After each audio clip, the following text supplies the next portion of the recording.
Don't you dare show up at my college entrance ceremony next month, you fake mom. Alan, my husband Scott's son from a previous marriage, told me bluntly, not even trying to hide his displeased expression. As he shamelessly devoured the celebratory meal I had prepared for his acceptance, Alan clicked his tongue at me, unable to conceal his shock at my appearance. Why are you so surprised? You even showed up uninvited to my high school graduation. People thought a woman with your saggy body was my mom, and it was humiliating for me. Alan spat out venomously, recalling the recent high school graduation ceremony. It was true that I wasn't Alan's real mother, and my husband Scott and I are 8 years apart. But that's precisely why I had tried to be considerate.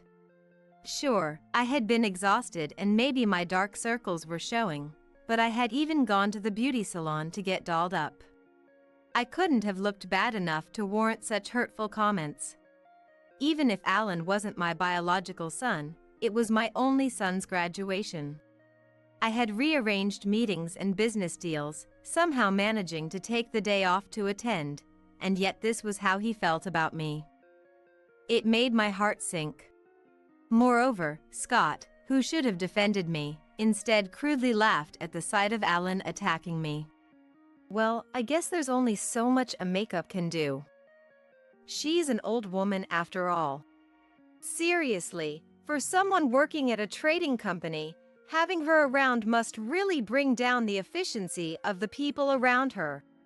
Scott and Alan gradually got more and more animated, talking about how ugly and old I had become. Aging is a natural process that everyone goes through, yet they mocked it as something hideous and looked down on me. Ah, this marriage was indeed a mistake, I realized once again with a pang. I've always had terrible luck with marriages. My first husband had easily cheated on me, and after the divorce, I had remained single for a long time. As I approached my mid-50s, feeling a sudden longing for companionship, I had been enjoying a drink at a bar after work when Scott happened to sit down next to me. Apparently, Scott too had been cheated on and had just gotten divorced. Perhaps because we had that in common, Scott and I started frequently meeting up at that bar. Before I knew it, I was being introduced to Scott's son Alan. A high school student aiming for medical school, Alan seemed to take after Scott in his politeness and diligence. I decided they were the family I wanted to become a part of. I had thought that after making the big decision to remarry, a warm family life would be waiting for me. But gradually, they started draining my salary while treating me like a housekeeper. It was only then that I realized I had been thoroughly ensnared in their intricately woven spider web of a trap. Like a trapped butterfly, perhaps struggling was futile. But was this really okay? Was I really content to let these men, who didn't even see me as human, say whatever they wanted about me? That's going too far, even for you. I retorted, unable to contain my anger for once.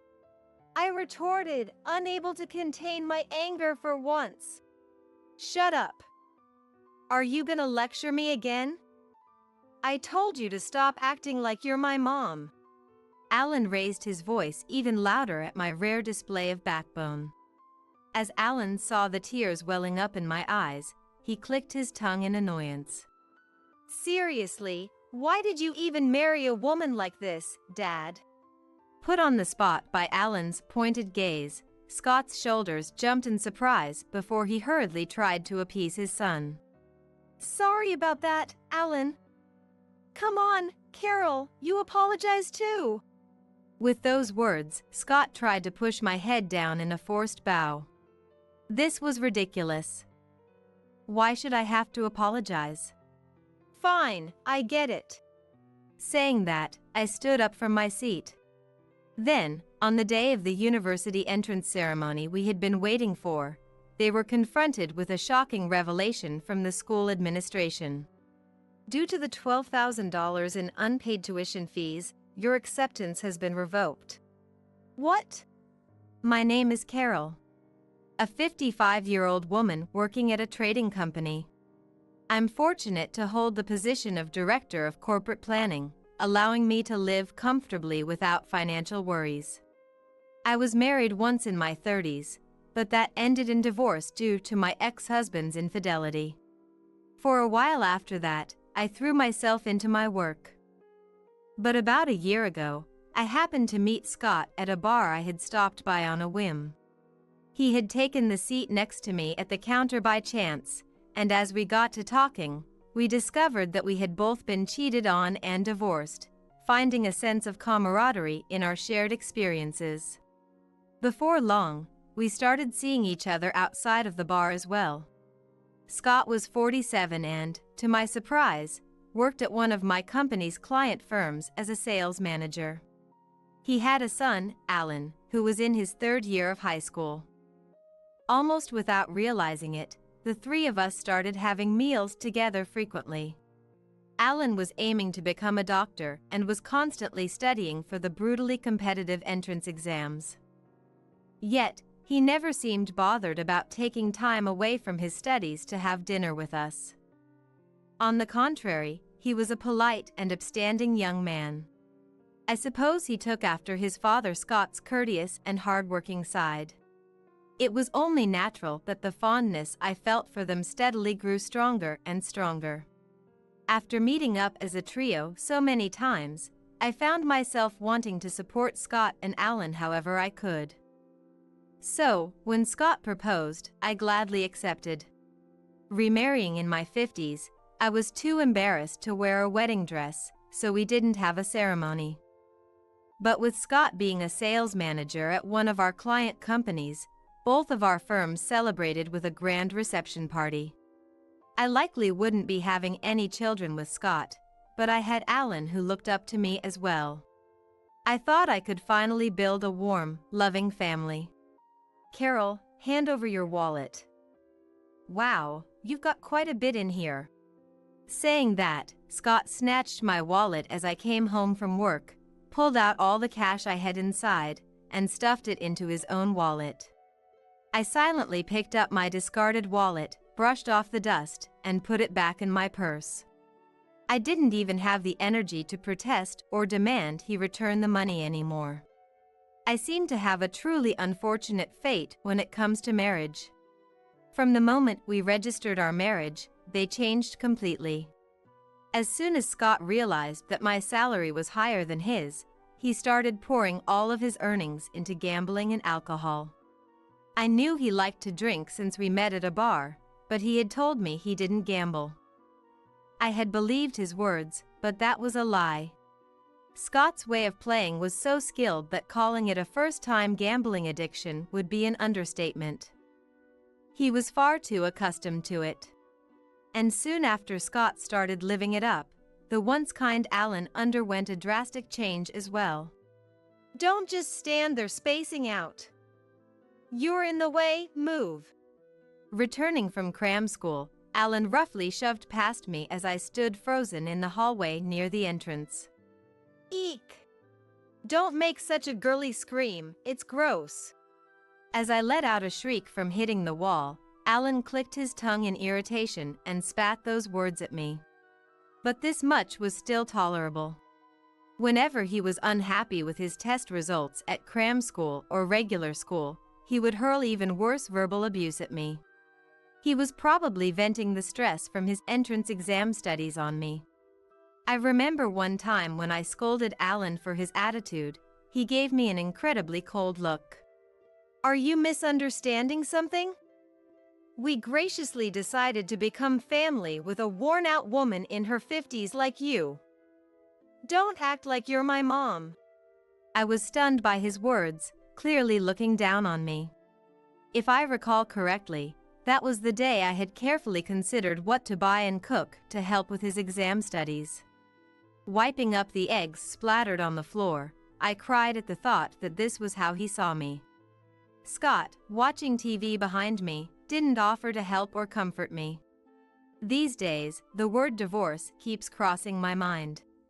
But after the company threw us such a grand celebratory party, I can't exactly turn around and say we got divorced right away. Even if I quietly got divorced without saying anything, it would quickly spread through the internal company procedures. And while I'm not obligated to report it, I can't not pay my respects to the executives who orchestrated everything for us. I had many sleepless nights, plagued by headaches. And while I was agonizing over choosing the wrong marriage partner, unable to muster the resolve for divorce, Alan passed the entrance exam for the highly competitive medical school he had been aiming for on his first try. Thinking he would finally be free from the stress of entrance exams, I felt even more relieved than Alan himself. However, after receiving his acceptance letter, rather than going back to his old self, Alan got carried away with the success and escalated his verbal abuse towards me. Complaining was a given, and whenever I entered his line of sight, he would kick the floor or chairs and hit the walls as if to show how unpleasant it was for him. He even threw laundry at me once. Today too, as I came home utterly exhausted from work, Alan complained as if he was forcing himself to eat my cooking. Is the food not ready yet? Hurry up and make it. I'm doing you a favor by eating it. Even though I had already prepared the ingredients for the celebratory meal the day before, as soon as I got home, before I could even change out of my work clothes, I tiredly put on an apron and started making the side dishes. My nerves were completely frayed from the stress of repeatedly double-checking everything to make sure my poor health wouldn't affect my work performance, but none of that mattered to these two. Despite it being a celebration of Alan's acceptance, they had come home early and were relaxing in the living room as usual, not lifting a finger to help. And as if to add insult to injury, Scott laughed.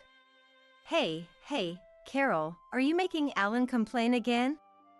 He's going to be a doctor in the future. Don't make him waste his precious time.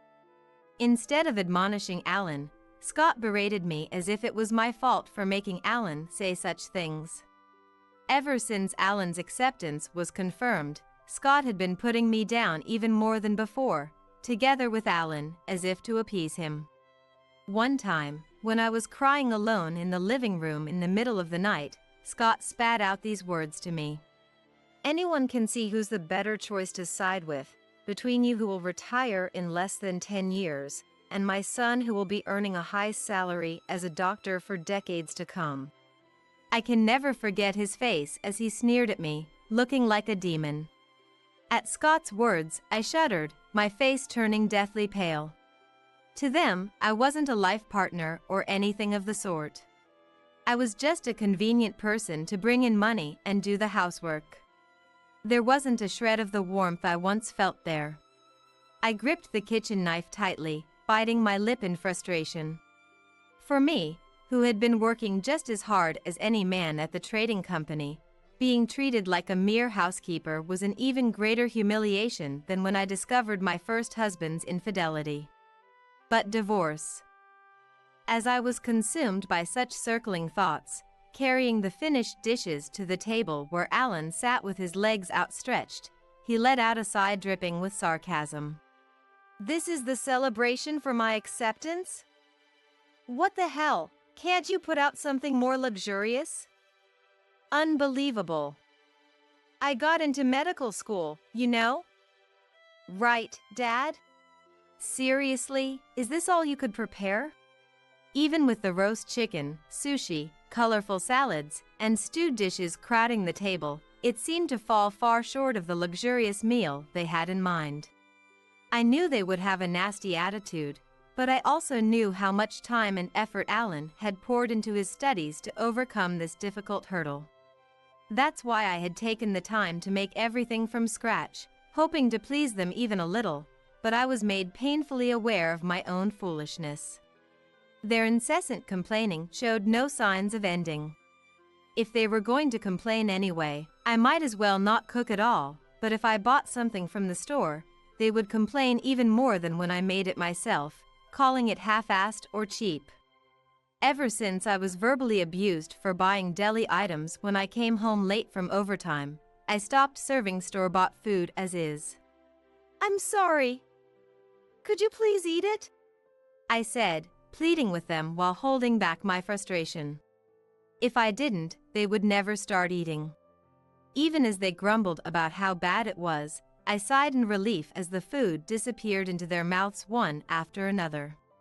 It seemed they were in a good mood today. I would save the extra ingredients I bought in case they demanded I remake the meal for tomorrow. That's when it happened.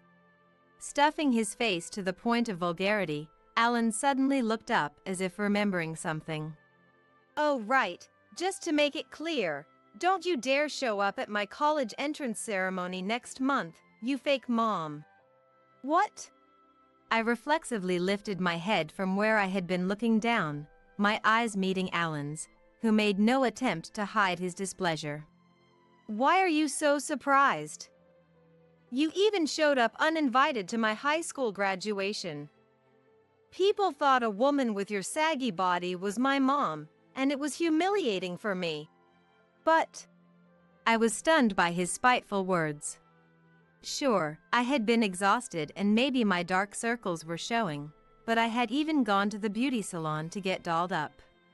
I couldn't have looked bad enough to warrant such comments. Even if Alan wasn't my biological son, he was my only son now, and it was his graduation ceremony. I had rearranged meetings and business deals, somehow managing to take the day off to attend, and yet this was how he felt about me? As I sat there in shock, Scott added insult to injury. Well, I guess there's only so much a makeup can do. Haha, she's an old woman after all.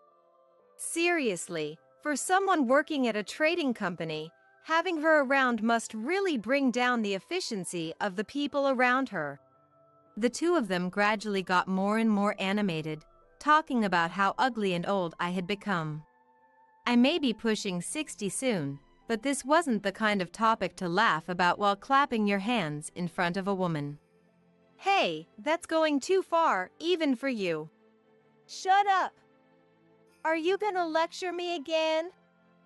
I told you to stop acting like you're my mom. When I angrily talked back, Alan cut me off with a shout. Acting like your mom? My words echoed in the now silent dining room. I couldn't find anything else to say. He had been such a good kid at first. He was under a lot of stress from his entrance exams now. I had become his mom, so I had to be patient. I kept telling myself that, over and over. Even if I was verbally abused by someone else's child who was already an adult, I had thought that if he accepted me as his dad's wife, I would do my best to be his mom. Listen up, I don't think of you as my mom, not even a tiny bit. It pisses me off just having a fake like you hanging around our house. Not even trying to hide his anger, Alan stabbed his fork into the chicken. I had been wrong in my thinking from the very start. He had never accepted me at all. Seeing the tears spilling from my eyes, Alan clicked his tongue in annoyance. Seriously, why did you even marry a woman like this, Dad? Put on the spot by Alan's pointed gaze, Scott's shoulders jumped in surprise before he hurriedly tried to appease his son. Sorry about that, Alan. Come on, Carol, you apologize too. With those words, Scott tried to push my head down in a forced bow. This was ridiculous. Why should I have to apologize? Fine, I get it. I brushed off Scott's hand and stood up forcefully, making a loud noise. What's gotten into you all of a sudden? Surprised by my action, Scott recoiled and stared at me in confusion. Alan also looked up at me with his mouth agape in shock. I can't take it anymore. I'm sick and tired of this. I took off the apron I was still wearing, crumpled it up, and threw it at Scott before heading to the bedroom. As I pulled out the large suitcase I had bought for long business trips, Scott and Alan hurriedly chased after me. Hey, where do you think you're going? I had no desire to answer their bewildered voices anymore. I wasn't living just to be at their beck and call. I'll send you the divorce papers later. After packing the bare essentials into my suitcase, I headed straight for the front door. Divorce? If she says she's leaving, just let her go, Dad. In contrast to the shocked Scott, Alan's mocking words were cut off by the door slamming behind me. I had been wrong. I should have made this decision much sooner. I must have been out of my mind to waste my time on these bastards. The day I left the house, I stayed at a hotel near my office. The next day, I immediately went around to the people and places that had helped us when we got married, explaining the reasons for the divorce and apologizing. Although they were surprised at first, they must have sensed something from my usual demeanor. At the very least, none of my colleagues at work tried to dissuade me from the divorce. About a month after submitting the divorce papers, my cell phone was buzzing with a barrage of calls from Scott. As I was working, feeling a sense of comfort in the tranquility I had finally regained and the busyness of the new fiscal year, I furrowed my brow and excused myself from my coworkers before getting up from my seat. Stepping out into the emergency stairwell of the office building, I sighed and answered the phone. What is it? Before I could even get the words out, Scott's furious voice blared in my ear. Hey, what the hell is going on? Calm down, what are you talking about? I was fed up with his shouting voice that didn't even bother to identify himself. Even if I could tell who was calling from the phone number, would it kill him to at least say his name? With that thought, I sighed and prompted him to continue. Then, an entirely unexpected response came. Alan's acceptance to the university has been revoked. Huh? Did he get involved in some kind of incident? After blurting that out, I suddenly had second thoughts. Why should I care about someone else's acceptance being revoked? Well, whatever the reason, it has nothing to do with me anymore, so don't call me about it. As I said that and moved the phone away from my ear to hang up, Scott started yelling so loudly that the screen vibrated. Cut the crap! It's your fault for not paying the tuition. What? Why would I be the one to pay his tuition? I gripped the phone tighter and retorted upon hearing his words. But Scott didn't stay silent either. You're the one with the higher income, so of course you should be the one paying. I even gave you all the paperwork for the procedures. What was he suddenly going on about? As I furrowed my brow, I suddenly remembered. He had indeed dumped all the bothersome paperwork on me, but on the day I left the house, I had gathered it all and left it behind. I put all the paperwork together in an easy-to-find place, didn't I? Yeah, and I submitted it as is. After doing all that, why didn't you pay the tuition? Scott shouted in frustration at my words, and the headache I had forgotten about came rushing back. Sighing, I looked up at the sky, wondering if happiness was really slipping away from me. Don't try to pin this nonsense on me. Besides, didn't the university try to contact you to confirm? When I said that out of exasperation, Scott stammered and started making excuses. Well, it was from an unknown number, so I thought it might be a suspicious call. I can't believe this.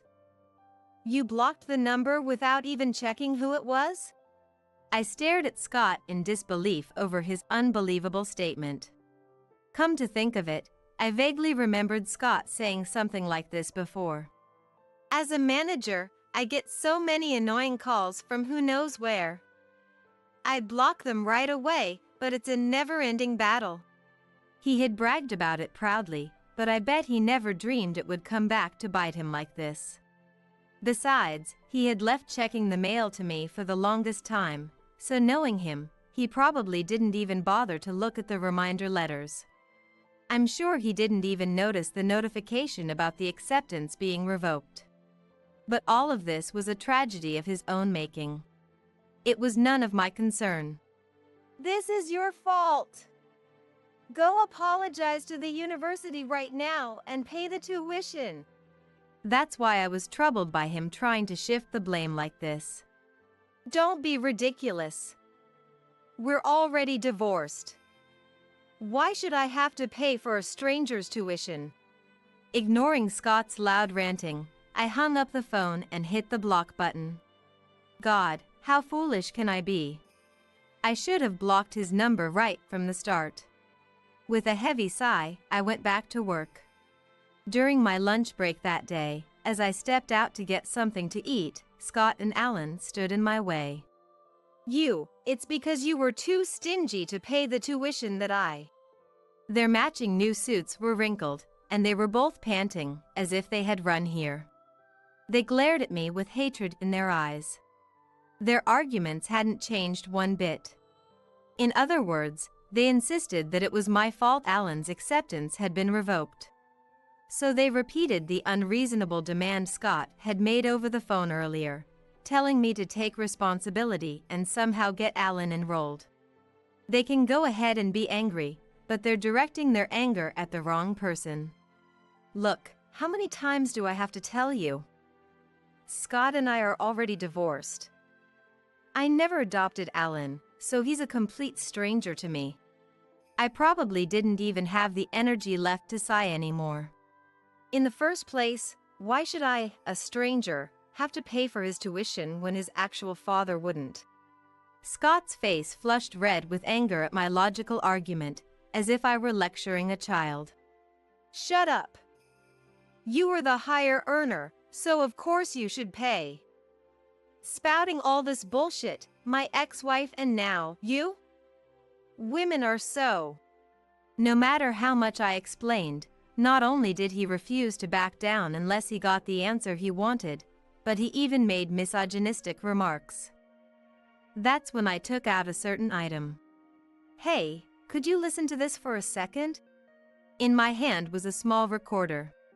The truth is, over the past few months, I had been recording every single relentless verbal abuse and attempt to force me into submission through violence from Scott and Alan. When I played it back, their faces turned visibly pale. If you don't stop this now, I'll submit this to the police.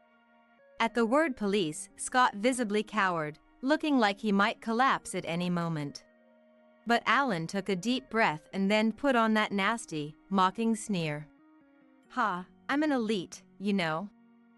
I'm just giving some guidance to an incompetent old hag. Alan, acting all high and mighty as if he were in the right, put his hands on his hips and puffed out his chest. The police, huh? I'd like to see you try. Who's gonna listen to a woman like you? Hey, Alan! Cut it out! Scott hurriedly tried to stop Alan, who had started provoking me, probably realizing that the odds were against them. But that seemed to have the opposite effect. Alan, who had been put on a pedestal all this time, kept repeating his disparaging comments about me and his misogynistic remarks as if he himself were the law. Shoving aside the panicking Scott, he spat in my direction. And before long, his loud voice had caught the attention of the rubberneckers around us. Along with the murmuring, I could see cameras being pointed our way. But Alan probably didn't notice this due to his anger. He kept hurling abuse at me as I took it all in with a blank expression. Are you all right, Carol? I'll call the police right now. One of my colleagues who had also been about to go out for lunch seemed to have noticed that I was at the center of the commotion and hurried over to me. The police? Alan, we're leaving.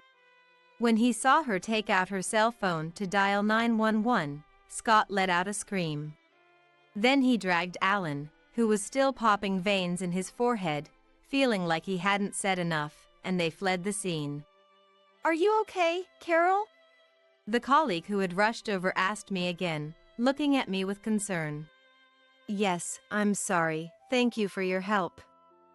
You were just about to go to lunch, right?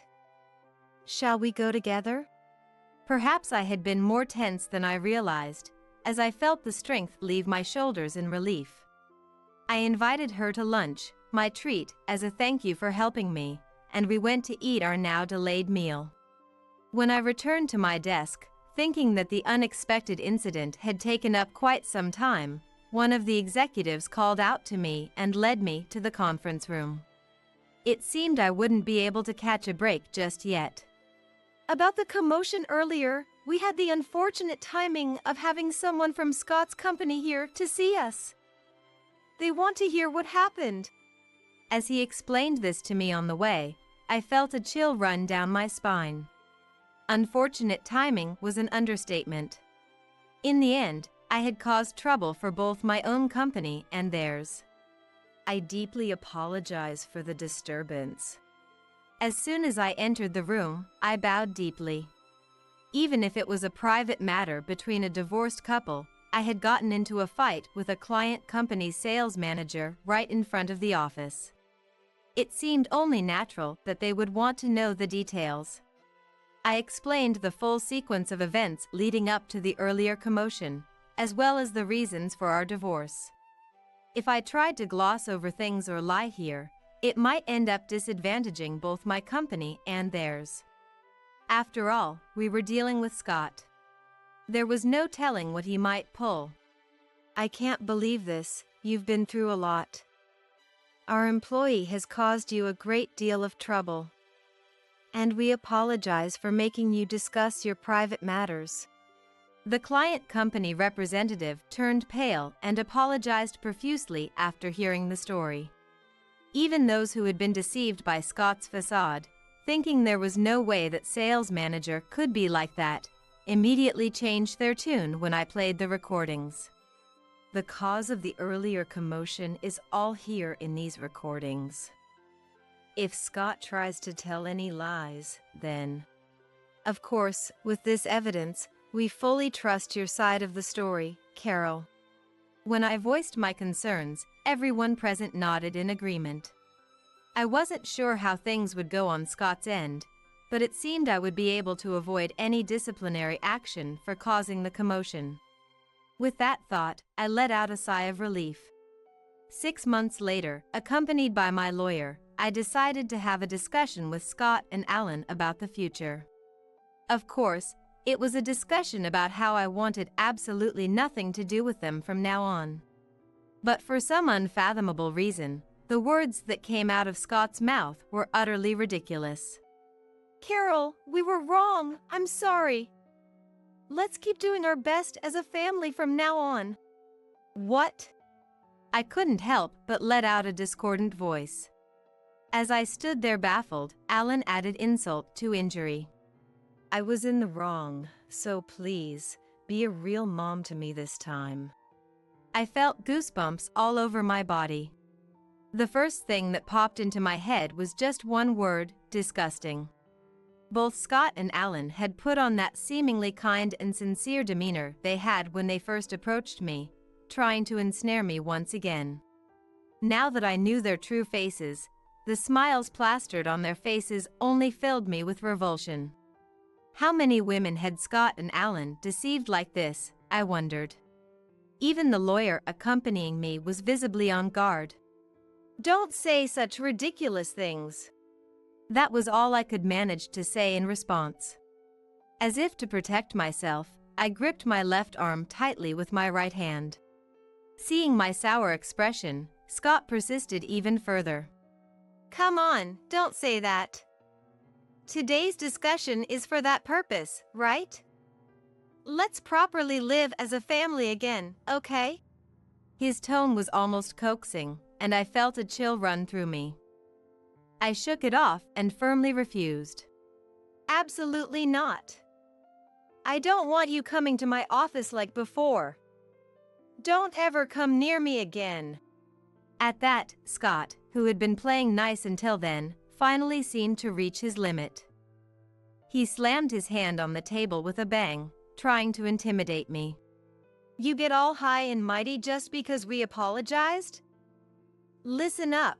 The only reason we came here today was because we were willing to start over. We're saying we'll remarry you. Who do you think you are? His nostrils flared as he took deep, excited breaths. Both my lawyer and I stared at him in disbelief. They hadn't changed at all from before. They were just hiding their demonic true selves beneath a kind facade. My lawyer, who had been cowed, came back to his senses and composed himself, broaching the subject anew. The reason we asked you to come here today is to explain the compensation claim for the divorce trial and to have you promise to refrain from contacting Carol for the rest of your lives. Saying this as calmly as possible, he placed a single invoice in front of Scott. The moment they laid eyes on the paper titled Compensation Claim, Scott and Alan bared their teeth, openly displaying their anger. Huh? Compensation? What compensation are you talking about? You're the one who up and left on your own. The saggy hag is just making false accusations to get money. The two of them were making a huge fuss, but my lawyer seemed to be getting used to it and handled them without flinching. Please don't raise your voice. Even that completely immoral behavior of yours is more than enough grounds for a compensation claim. But Scott, you were cheating on her, weren't you? What? Don't be ridiculous. I never cheated. Faced with the lawyer's stern gaze, Scott's earlier bravado vanished in an instant, and he visibly panicked. It seemed Alan hadn't known about Scott's infidelity and stood there frozen in shock. I took a deep breath and began to speak as calmly as I could. Your behavior was so abnormal that I reached out to your first wife. What are you doing, going behind my back? As Scott looked like he was about to lash out, the lawyer silenced him with a look. Once he confirmed that Scott had restrained himself and fallen silent, the lawyer prompted me to continue. It turns out you were the one who cheated. I presented a copy of the divorce agreement that Scott's ex-wife had given me, urging me to use it. It proved that Scott's infidelity was the cause of their divorce and that the matter had been settled with Scott at fault. When I met Scott, he had told me that he was the one who had been cheated on, but that was a blatant lie. Scott himself was the one who had cheated. Your ex-wife told me I should have a detective investigate you right away. Of course, I did so without hesitation. And just as I thought, evidence of your affairs kept popping up one after another. Saying that, I spread out the detective's investigation report on the table. I'll offset the property division with the amount you took from me, so you'd better pay the compensation in full. I glared at him as I said that, and Scott began to tremble, now resorting to begging for forgiveness. I'm sorry, Carol. I let my guard down and got taken advantage of. I was seduced and had no choice. Please, forgive me. Come on now, hurry up and sign. I'm busy. I looked down at Scott, who had begun to apologize profusely in an unseemly manner, without any emotion. Then Alan, comparing my coldly dismissive attitude with Scott's pathetic state, started trying to butter me up. Carol, I'm different. I'm not like my crazy dad. I'm on your side. You're the only real family I have, Carol. Alan! Even Scott, who had been begging for forgiveness, gaped at Alan in shock over his sudden change. Alan put on his best good boy act and tried to take my hand. I'm still a child who needs parental protection, so I need your support, Carol. I brushed off the hand he extended without hesitation. What's with this "I'm still a child" crap? It's so disgusting I might break out in hives. I put some distance between us again and conveyed my revulsion without hiding it. You're already 18, right? You're a proper adult now, and your actions have consequences. You're smart enough to get into medical school on your first try, so shouldn't you be the one supporting your dad instead? Cut the crap!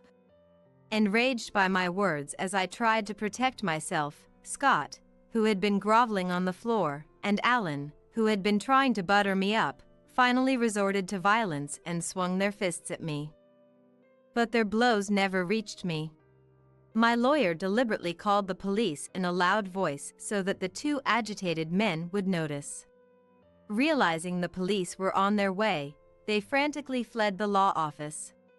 When the officers arrived just a few minutes later, my lawyer and I explained the situation.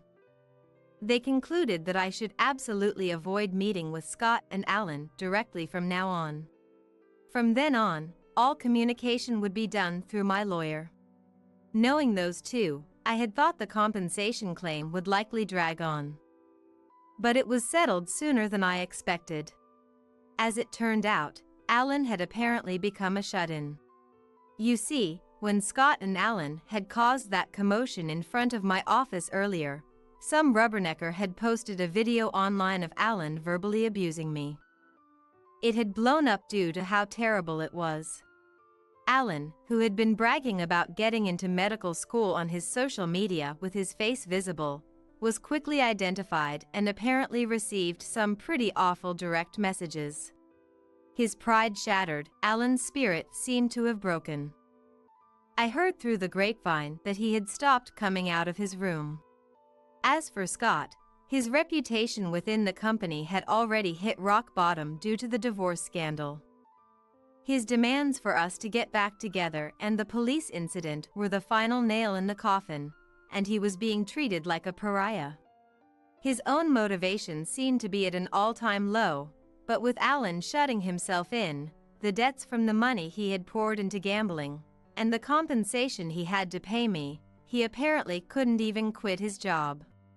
Scott had been demoted from sales manager because of the disturbance he caused in front of our company, his client. Lacking the courage to change jobs in his late 40s, he seemed to be working on inertia. The new person in charge of our account was complaining about him with a give-me-a-break attitude. This isn't something I should be telling you, Carol, but Scott's misogynistic remarks have become a social issue. But seriously, we're getting complaints from complete strangers. It seemed the new person in charge at the client company had quite a loose tongue. When he found out I was Scott's ex-wife, he started venting and telling me about Scott's current situation without me even asking. I considered requesting a change in who handled our account, not wanting to get involved with them anymore. But I figured it might be good to stay informed of the situation to avoid any weird ideas, so I left things as they were. Having finally overcome what might have been the greatest hardship of my life, I was now throwing myself into my work more than ever. I had built a good friendship with Scott's ex-wife since she cooperated with me, and it was nice that we could easily keep in touch as fellow single women. We were planning to go out for some delicious drinks together soon. Hey, what are you doing sleeping here? You're not seriously going to make me bring this, are you? Looking over, I found my stepson Zach pointing at the lunch on the table. Zach, who's always particular about his food, checks the contents of the sandwich inside the lunchbox and which snack is packed with the sandwich. Oh, I'm sorry. I've got a fever of 104 degrees. I've been tormented by a high fever since this morning but I stood up, reaching to put the sandwich in the lunchbox. However, Zach roughly brushed the sandwich aside with his hand. Hey, why would you do that? Though I was suffering from the fever, I raised my voice. Then, Zach's face suddenly flushed with anger and started to tremble. He grabbed the vase from the table and threw it at me with all his might. Your dad's parasite, don't you dare slack off at home. As Zach, my husband Ashton's son from his previous marriage, grew up, his attitude towards me worsened. But this was the first time he went this far. I staggered but managed to dodge the vase thrown by Zach. He must have been really upset to be scolded by me. I can't forgive him, but I'm too sick to deal with Zach right now. I feel like I could collapse at any moment because I'm feeling so unwell. Enough is enough. Suddenly, I hear a shout from behind me. It's unmistakably Ashton's voice, and I thought the scolding was directed at me. I had told Ashton about feeling unwell last night. It's too much, just because lunch was only a simple sandwich. When I timidly turned around, there stood Ashton. Looking furious like never before, his shoulders shaking with anger. At Ashton's feet lay the shattered pieces of the vase thrown by Zach, wetting the floor. Zach looks at me with a serves you right expression upon Ashton's entrance. Just as Zach starts to smirk and opens his mouth, an unexpected word comes out of Ashton's mouth. My name is Tracy. I'm a 49-year-old housewife. I married my current husband Ashton when I was 42. It was my first marriage, but for Ashton, this was his second. I met Ashton at my previous job. I was doing clerical work at the company, and Ashton, who frequently visited as a salesman, became an acquaintance. I've always been shy around people, but as I talked with Ashton, who was serious and honest, I was drawn to his character. Ashton had a son from his previous marriage. I was surprised when I learned that such a serious person had been married before. Could it be that even for someone like him, a marriage could fail? That's what I initially thought, but after hearing the details from Ashton, I felt sympathy. Ashton's ex-wife was quite the partier, and the divorce was caused by her infidelity. Even though he knew about her bad habits during their relationship, Ashton believed they would change. However, no matter how hard Ashton tried, the outcome didn't change. Despite saying I won't do it again, his ex-wife cheated repeatedly. Even after their son was born, her bad habits didn't stop, and Ashton finally decided to divorce. He couldn't leave his son with such a mother, a tough decision indeed.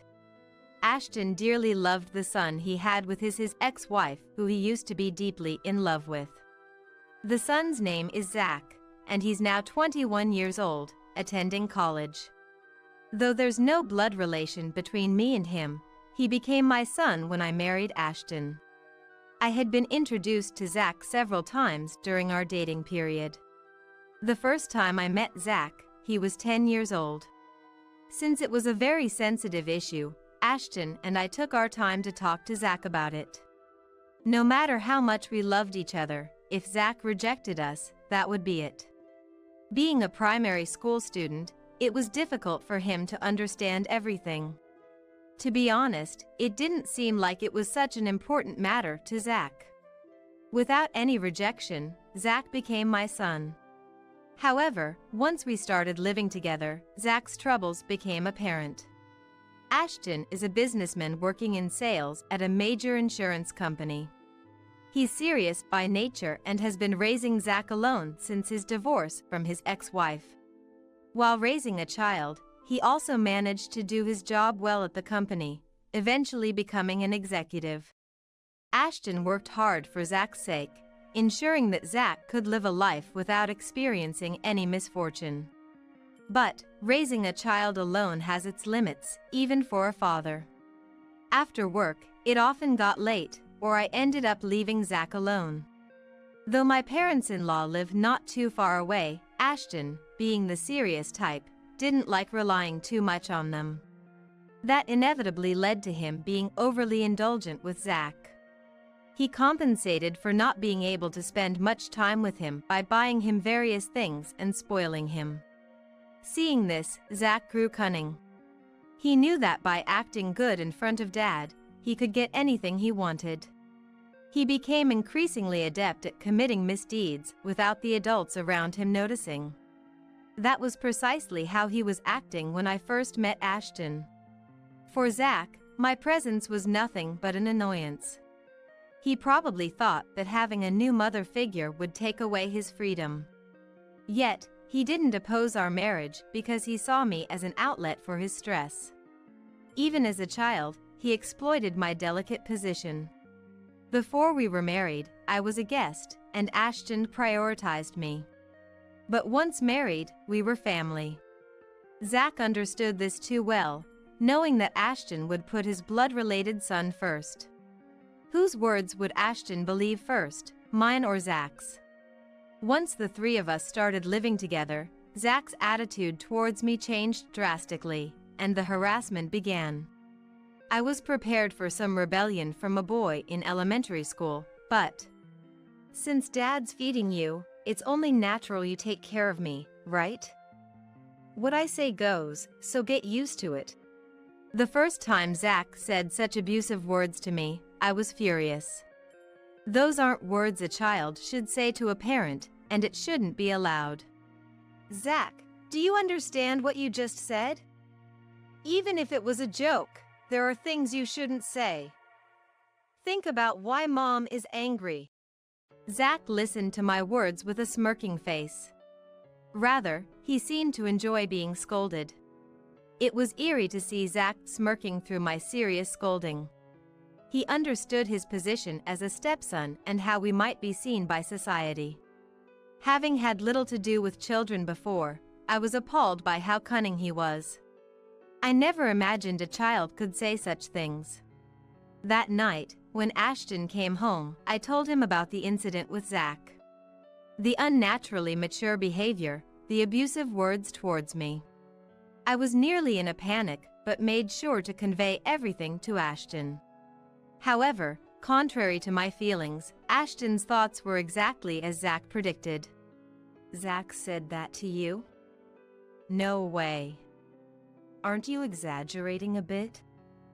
Zach isn't the kind of child to say such things.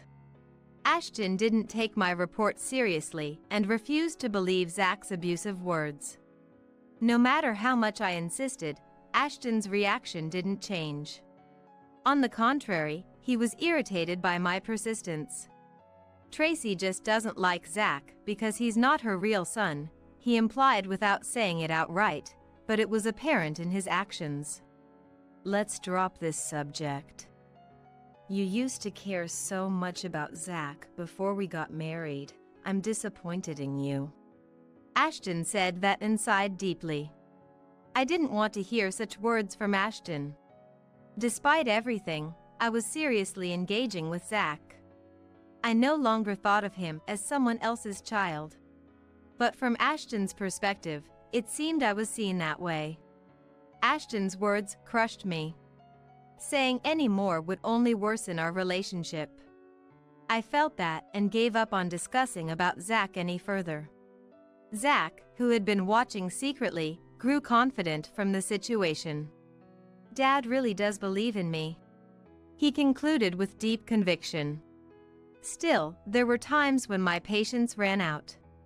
If this continued, Zach would grow up to be a terrible adult. I was afraid of ruining my relationship with Ashton, but each time I scolded Zach and consulted Ashton. However, the result was always the same. I even directly asked Zach several times, but he dismissed it. I would never say such a thing to Mom, right? It must be a misunderstanding or you misheard. Maybe Mom just feels that I'm in the way. Zach exploited my position, using it to wedge himself into Ashton's affections. If things continue this way, Zach will keep having his way, and eventually, irreversible cracks will form in my relationship with Ashton. The parental instinct to do what's best for Zach started to be suppressed deep down.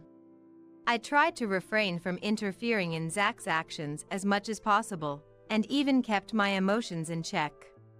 I didn't want to resort to such thinking, but Zach would eventually leave this home, and I just had to endure until then. Perhaps, in time, his feelings towards me would change, and he might even apologize. In my daily interactions with Zach, I knew the likelihood of that happening was almost nil. However, I had no choice but to keep encouraging myself. And so, I continued to deceive myself, desperately enduring each day. It was around the time Zach was about to graduate from high school. Having been tutored by a top-notch instructor, Zach had secured admission to one of the most competitive universities in the state. Perhaps feeling relieved after securing his admission, he started to act even more arrogantly than before. That day, Ashton was away on a business trip that lasted several days, leaving the house empty. In the evening, after finishing the chores, I waited for Zach's return. With Ashton not around, We were supposed to have dinner together, so I prepared a proper menu as usual. However, Zach didn't return even after his usual time had passed. I hadn't heard anything, but maybe he was delayed by a class or something. Could something have happened? I sent a message to Zach's mobile phone, but there was no reply from him. Even past 8 p.m., with no contact from Zach, I didn't start dinner, waiting for him to return. About an hour later, I heard a noisy group outside the house. Feeling a bad premonition, I opened the front door, and there stood Zach, bringing along several boys and girls. What? You're home? We're gonna have a party now, so can you leave? Upon seeing my face, Zach clicked his tongue and said that. From behind, jeers like "When is it gonna start?" and "Hurry up" followed. Leave! I was making dinner, waiting for you to come home. I threw back at Zach, bewildered. It was unthinkable to allow a party with many university students at this hour. Like I care! This is my house, so just get out of the way! Zach yelled, pushing past me to enter the house. Following him, the group of boys and girls also started pouring into the house. Powerless, I could only watch the procession. Soon after, loud music began to play inside. And the students' clamor reached my ears. This would surely disturb the neighbors. I rushed through the students towards Zach, covering my ears. Turn off the music now! I shouted, trying not to be drowned out by the music. However, Zach deliberately ignored me, pretending not to hear. Overwhelmed by the students' fervor, I was helpless.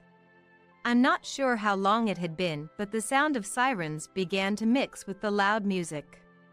Predictably, the sirens belonged to police officers, called by a neighbor's report. As the guardian, I received a stern warning, and Zach and his friends were ordered to disperse. I was just embarrassed and sorry for causing such a nuisance over something so trivial. While Zach had been meek in front of the officers, he started complaining to me once everyone had left. Who called the cops? Seriously, so annoying. The next day, when Ashton returned from his trip, I reported the incident and asked him to talk to Zach. You're not a child anymore. Act with the awareness of an adult and live without shame. Zach apologized to me sincerely after being lectured by Ashton. Later, Zach and Ashton went to apologize to the neighbors together. After receiving a good scolding from the neighbors, Zach returned home with tears in his eyes, seemingly having learned his lesson. I thought Zach had truly reflected and changed, but my hopes were soon dashed. One night, sometime after Zach started university, I was suddenly hit by a chill and measured my temperature with the thermometer. I had a slight fever. Although I had no symptoms of a cold, my body felt sluggish and my head wasn't clear. I told Ashton I would go to bed early, just to be safe, and went to sleep. The next morning, the alarm clock went off at 5 a.m. as usual so I could prepare Zach's lunch. Upon waking, I was hit by a severe headache, barely able to lift myself up. Somehow managing to get out of bed, I checked my temperature. 104 degrees, this was definitely bad. However, I felt I still had to prepare Zach's lunch. Clinging to tables and walls, I barely made it to the kitchen. In this condition, it was impossible to cook properly.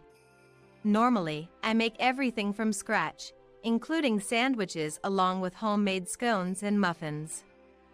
I usually pack some fruits as well. But today, I decided to just make a simple sandwich with some vegetables to keep the nutritional balance in mind. Despite the high fever, I desperately finished making Zach's lunch. Maybe it was the relief of finishing the lunch, but I fell asleep for a moment in the dining chair, only to be awakened by Zach's voice. Hey, what are you doing sleeping here? You're not seriously going to make me bring this, are you? Looking up, Zach was pointing at the sandwich on the table. Zach, who's always particular about his food, checks the contents of the sandwich inside the lunchbox and which snack is packed with the sandwich. Oh, I'm sorry. I've got a fever of 104 degrees. I stood up, reaching to put the sandwich into the lunchbox. However, Zach roughly brushed off the sandwich on the table aside with his hand. Hey, why would you do that? Even with the fever, I raised my voice. Then, Zach's face suddenly turned red, and his body began to shake with anger. He grabbed a vase from the table and threw it at me with all his might. Don't slack off on housework. You're nothing but Dad's parasite. I staggered but managed to dodge the vase thrown by Zach. He must have been really upset to be scolded by me. I can't forgive him, but I'm too ill to deal with Zach right now. I feel like I could collapse at any moment because I'm feeling so unwell. Enough is enough. Suddenly, I hear a shout from behind me. It was undoubtedly Ashton's voice, and I thought the scolding was directed at me. I had told Ashton I was feeling unwell last night. This is too much, just because I made a simple lunch. When I timidly turned around, there stood Ashton.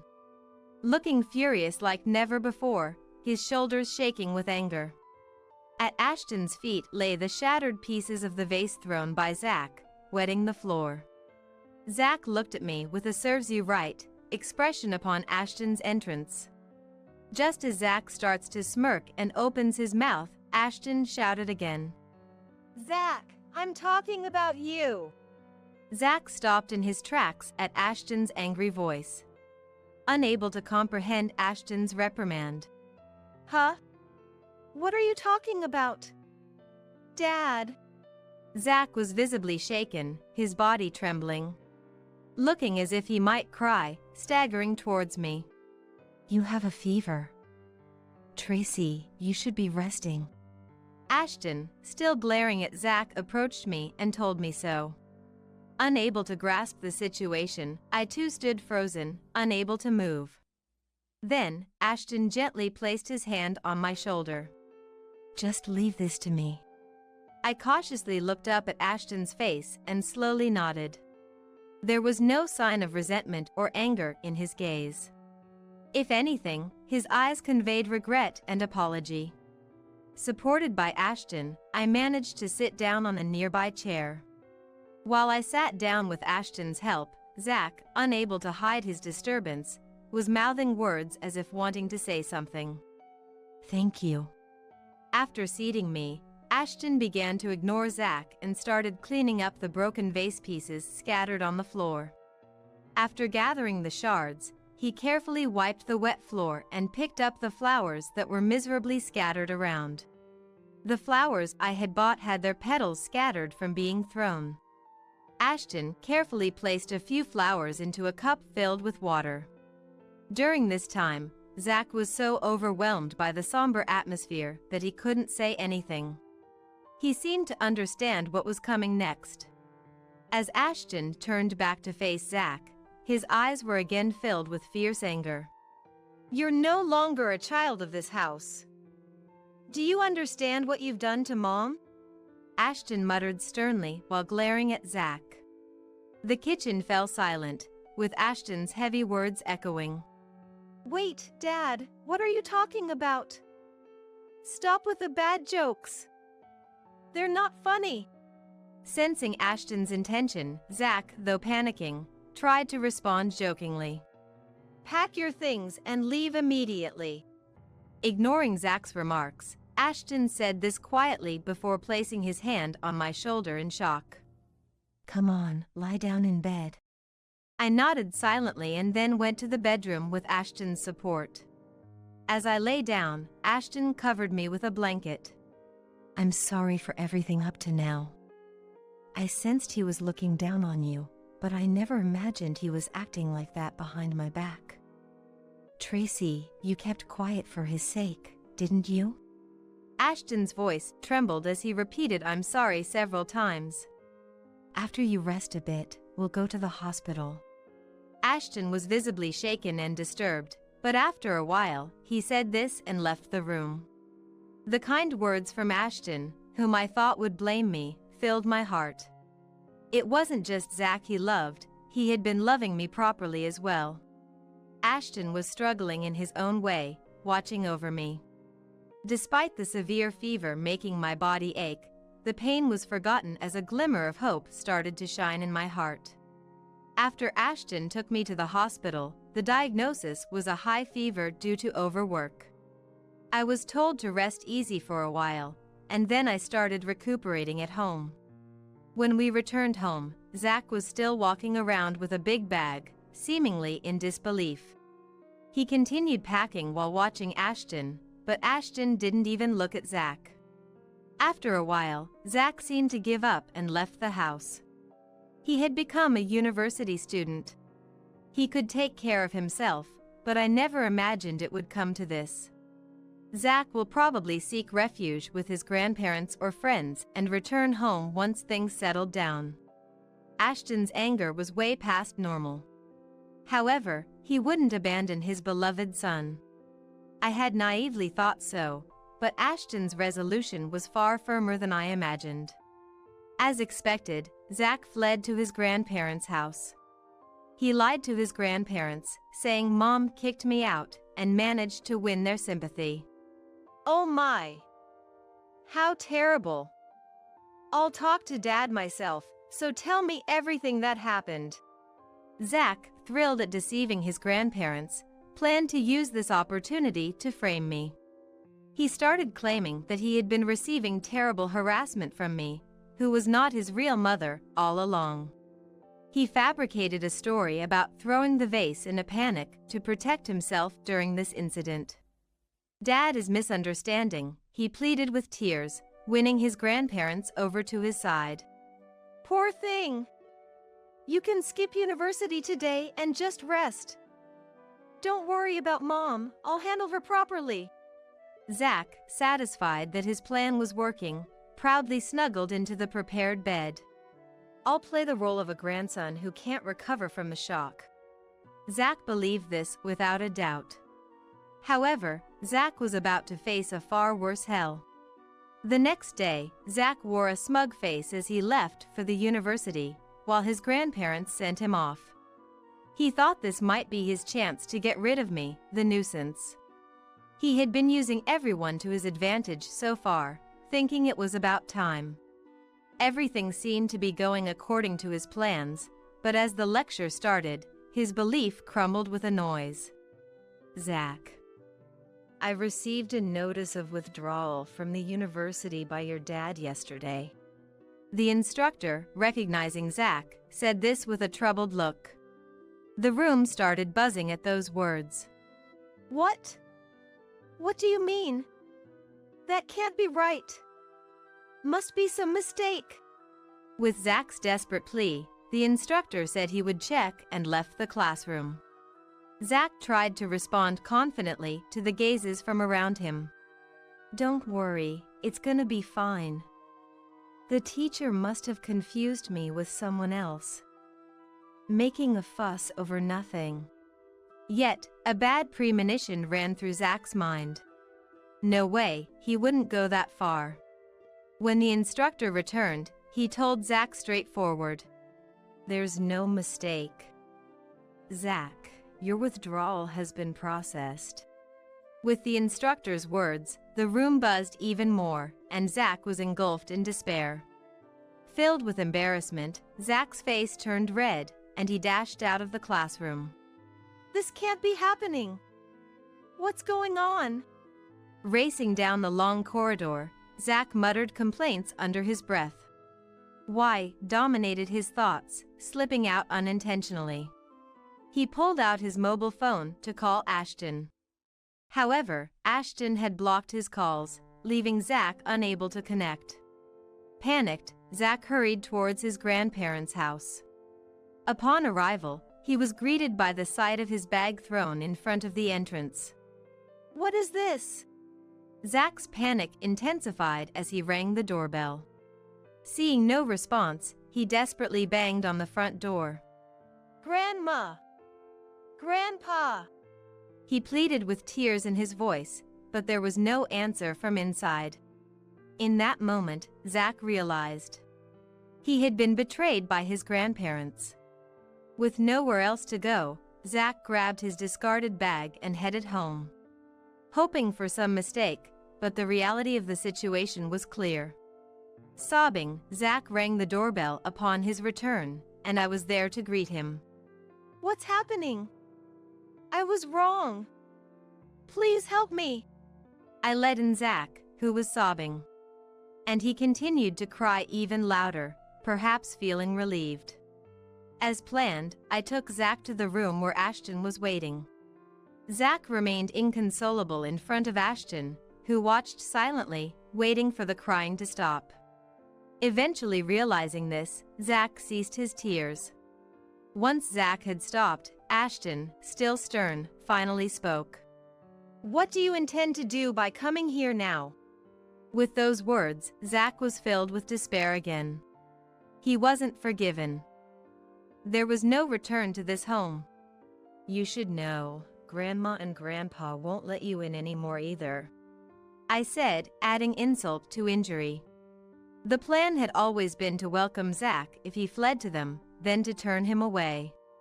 This shock was greater than an outright rejection. It was retaliation for Zach, who had pretended to repent but betrayed my trust. He was to experience firsthand what I had endured. There's no plan to revoke your university expulsion. If you want to continue, figure out the tuition yourself. The expulsion was Ashton's decision, not something I had considered. It was to ensure Zach faced the consequences of his actions. Before marrying Tracy, I might have made you feel neglected. That's why I prioritized you over her. You were always good in front of me, and I believed you were repentant for your mistakes. Despite knowing better, Ashton had indulged Zach excessively, feeling sorry for him losing his mother and trying to compensate. But Zach's continuous disrespect and the vase-throwing incident were the last straw for Ashton. In a way, Ashton blamed his own upbringing for Zach's repulsive character. Unable to forgive the years of suffering Zach had caused me, Ashton had no choice but to believe in the harsh reality. Taking everything from Zach and casting him aside was also a punishment for Ashton himself. So, I can't get help from you anymore? I can't make it on my own. Zach pleaded tearfully, but Ashton's mind was made up. As a small mercy, Ashton handed Zach a month's worth of living expenses. In this limited time, Zach had no choice but to fend for himself. For Zach, who had been coddled and used to getting his way, this was hell. Being expelled from university meant he was off the promised elite path. Cut off from his parents and grandparents, he had to navigate life alone. The grandparents had always doted on Zach, their grandson. But after Ashton revealed Zach's numerous transgressions against me, their perspective shifted. No matter how beloved, some actions are unforgivable. At first, the word disownment seemed to baffle them a bit. But with Ashton's firm resolve and considering Zach's own situation, they cooperated. That very day, Zach rented a room in an old, dingy apartment where he could afford with the little money he had. The bath and toilet were shared, and the room was covered with thin, grimy walls. If he ever made noise with a large group of friends like before, he would be kicked out immediately. Staring at the little money he had left, Zach shed tears. He had lost his home and his family. His friends, who had always enjoyed Zach's generosity, were gone, having only used him. Zach, always unreasonable and lacking common sense, had kept his friends around with money. Now without any support, his future was bleak.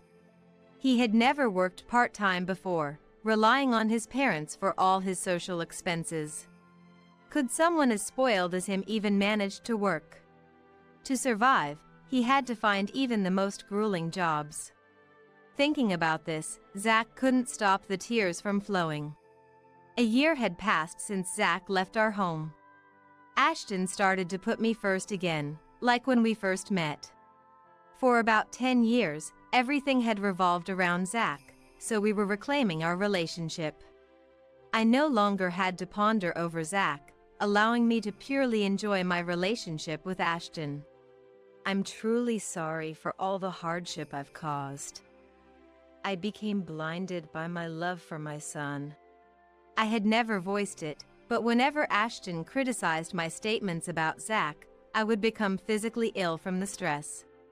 Being attacked on the point of having no blood relation felt like exploiting a vulnerability. Legally, he was my son, but that was one aspect I couldn't change. I felt devastated, as if being targeted for an unavoidable weakness. Now, Ashton and I can talk about it because Ashton himself always had this sensitive issue in the back of his mind. Not in a bad way, but he had decided never to mention it to me. Knowing how much it troubled me, Ashton began apologizing whenever possible. Zach's departure seemed to have freed us from various entanglements. Whether he knew it or not, Zach started sending letters periodically. They weren't about wanting to mend our relationship, but rather updating us on his situation. Perhaps it was his way of apologizing. Since that day, he has been desperately looking for work, sustaining his days through manual labor. Although Ashton says nothing, he seems somewhat relieved by these letters. We won't reach out anymore, but it's eased our minds. It's difficult for us to have children at our age, but it seems we can live harmoniously as a couple. There were more hardships than happiness, making everyday survival a challenge. But now, I can walk through my life, a bright and joyful one. Risa, while you were away, I moved my parents' stuff into our house. What? What do you mean by that? While I was on a trip, my husband Polly had moved his parents' moving boxes into our house without asking. And on top of that, I received unbelievable treatment from Polly. You should not come back anymore. Polly doesn't want me to come back home anymore. Even though this house is where our family has always lived, Polly wants to kick me out and live with his parents. However, I had anticipated being kicked out by Polly and easily retorted, "Okay, I'll move out on my own." I sought advice from my dad, Mike, and took a certain action. First, I sent an email to someone and made a plan. I returned to America with Mike. And then, I came back to our house. I started to execute the plan as intended. Polly, who had been naively thinking he could live with his parents, was surprised by the unexpected turn of events. Actually, the plan I had made with Mike was: my name is Risa. I am a 45-year-old dietitian working in a hospital. Originally, I was supposed to follow in Mike's footsteps, but inheriting my mom's love for cooking, I became a dietitian. However, my beloved mom passed away before I graduated from college.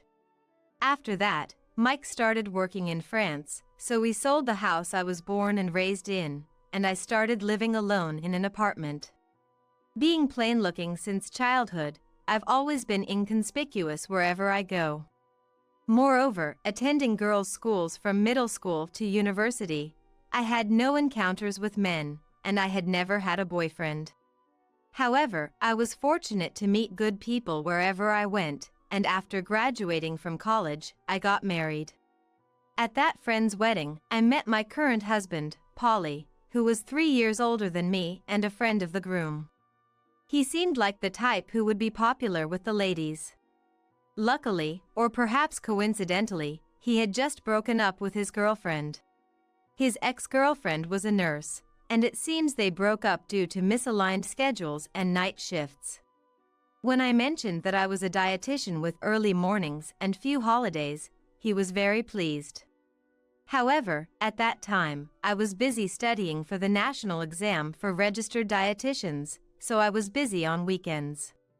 Even so, he was kind enough to send me messages, saying, "I miss not being able to see you, but good luck with your studies. Feeling a sense of destiny with him, I thought I'd like to marry him if I passed. And on the day of the exam results, he invited me out to celebrate my passing that night. Congratulations on passing. This is how I feel, would you accept it? What he handed me was an engagement ring. He proposed to me right then and there. Overjoyed as if my passing was his own, I tearfully said yes right away. And so, our married life began. At first, we thought about living in an apartment, but with Mike's help, we bought our own home. I was looking forward to a happy life from now on, but after getting married, I started to feel a sense of discomfort around Polly. Thinking it was because I had no experience with men, I assumed it would be okay once I got used to it. However, one day, when Polly was looking at my pay stub, he made a comment that made me do a double take. "What's this?" I thought dietitians, being professionals, would earn more. I'm disappointed. What? Well, I just started working, and we're both working, so an income of around $200,000 should be fine, right? I retorted, feeling somewhat offended. It's not like I got married to be supported by my husband, but being told my salary was low didn't feel good. Yet, Polly went on to insult my earnings further. I've been totally deceived. If I knew the income was this low, I would have asked before getting married. A nurse would have earned more. Polly must have been talking about his ex-girlfriend. It's one thing to complain about my earnings, but comparing me to his ex-girlfriend is unforgivable.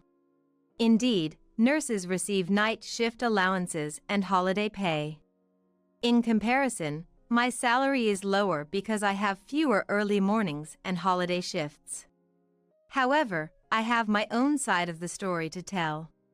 I happened to see Polly's pay stub the other day, and it turns out he earns even less than I do. Yet, I thought we wouldn't struggle with our combined incomes, so I didn't say anything.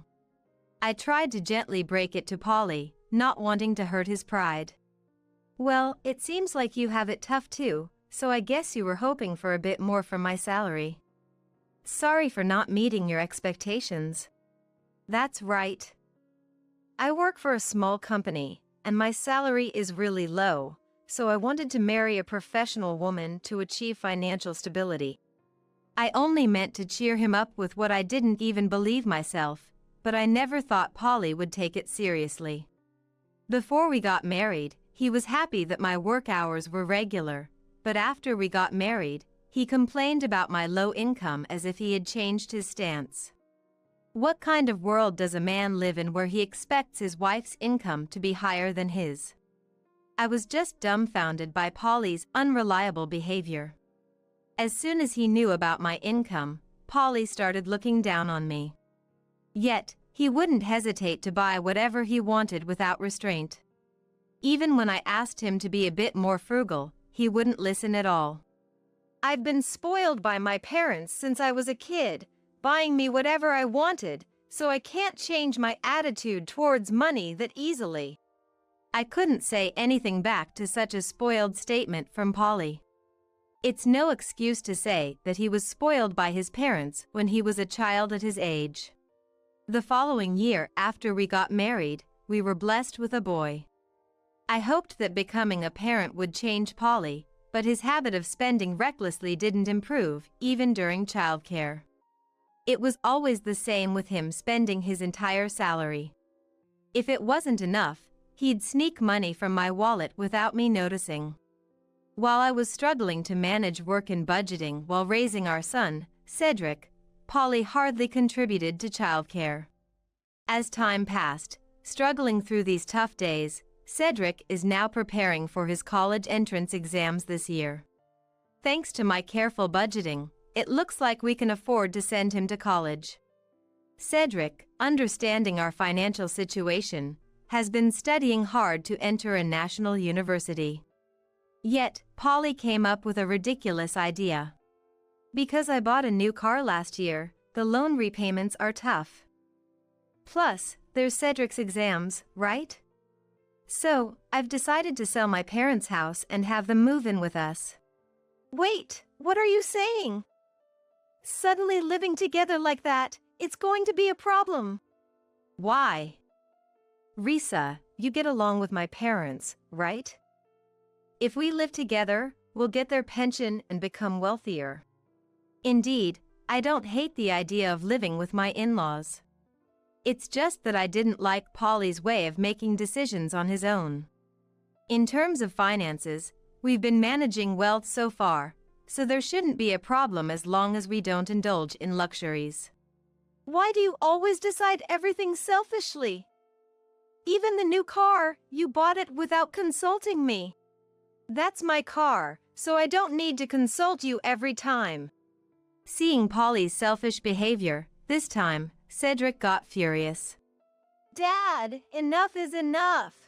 When I go to college, I might come home late from part-time jobs or clubs. If grandparents Arnold and Rothy are living with us, it's going to be awkward, right? Why don't you discuss these things properly with Mom? Cedric, coming out of his room all of a sudden and raising his voice, left Polly wide-eyed in surprise. But the next moment, Polly turned to me, lashing out as if he was taking it out on me. Cedric talking back to me, his dad, like that is because of your poor parenting. Reflect on it. Saying that, Polly locked himself in his room and didn't come out for a while. I was happy that Cedric stood up for me. However, I was worried that the current home environment would affect his exam preparations. Despite my worries, Cedric successfully passed his first-choice national university. But tired of living with Polly, Cedric decided to move out and start living on his own. He said he wants to try his best on his own without relying on his parents, even if it means working part-time. Even so, Polly continues to ignore both me and Cedric. Ever since it's been just Polly and me at home, we don't even talk though we're in the same house. It feels suffocating. During these days, feeling mentally drained, I called my dad Mike in France to seek advice.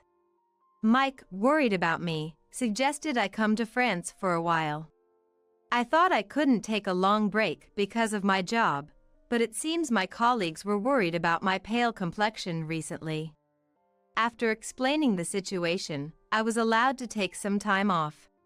However, I wanted to keep my consultation with Mike a secret from Polly.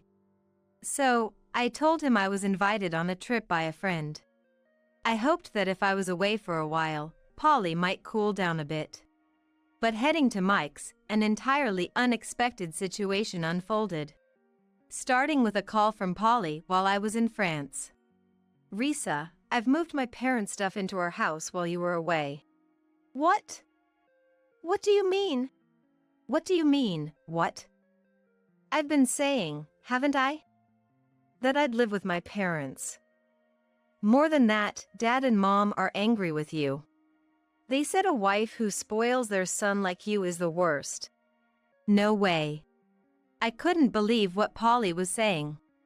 My in-laws shouldn't be the type to speak ill of me like that. So, I've decided we'll live with my parents and me from now on. If you were here, it'd inconvenience my parents. After all, you're the strict wife who makes their son speak ill of them. Polly must have badmouthed me to my in-laws. Maybe the part about them being angry with me was also a fabrication. Angry, I thought about shouting something back.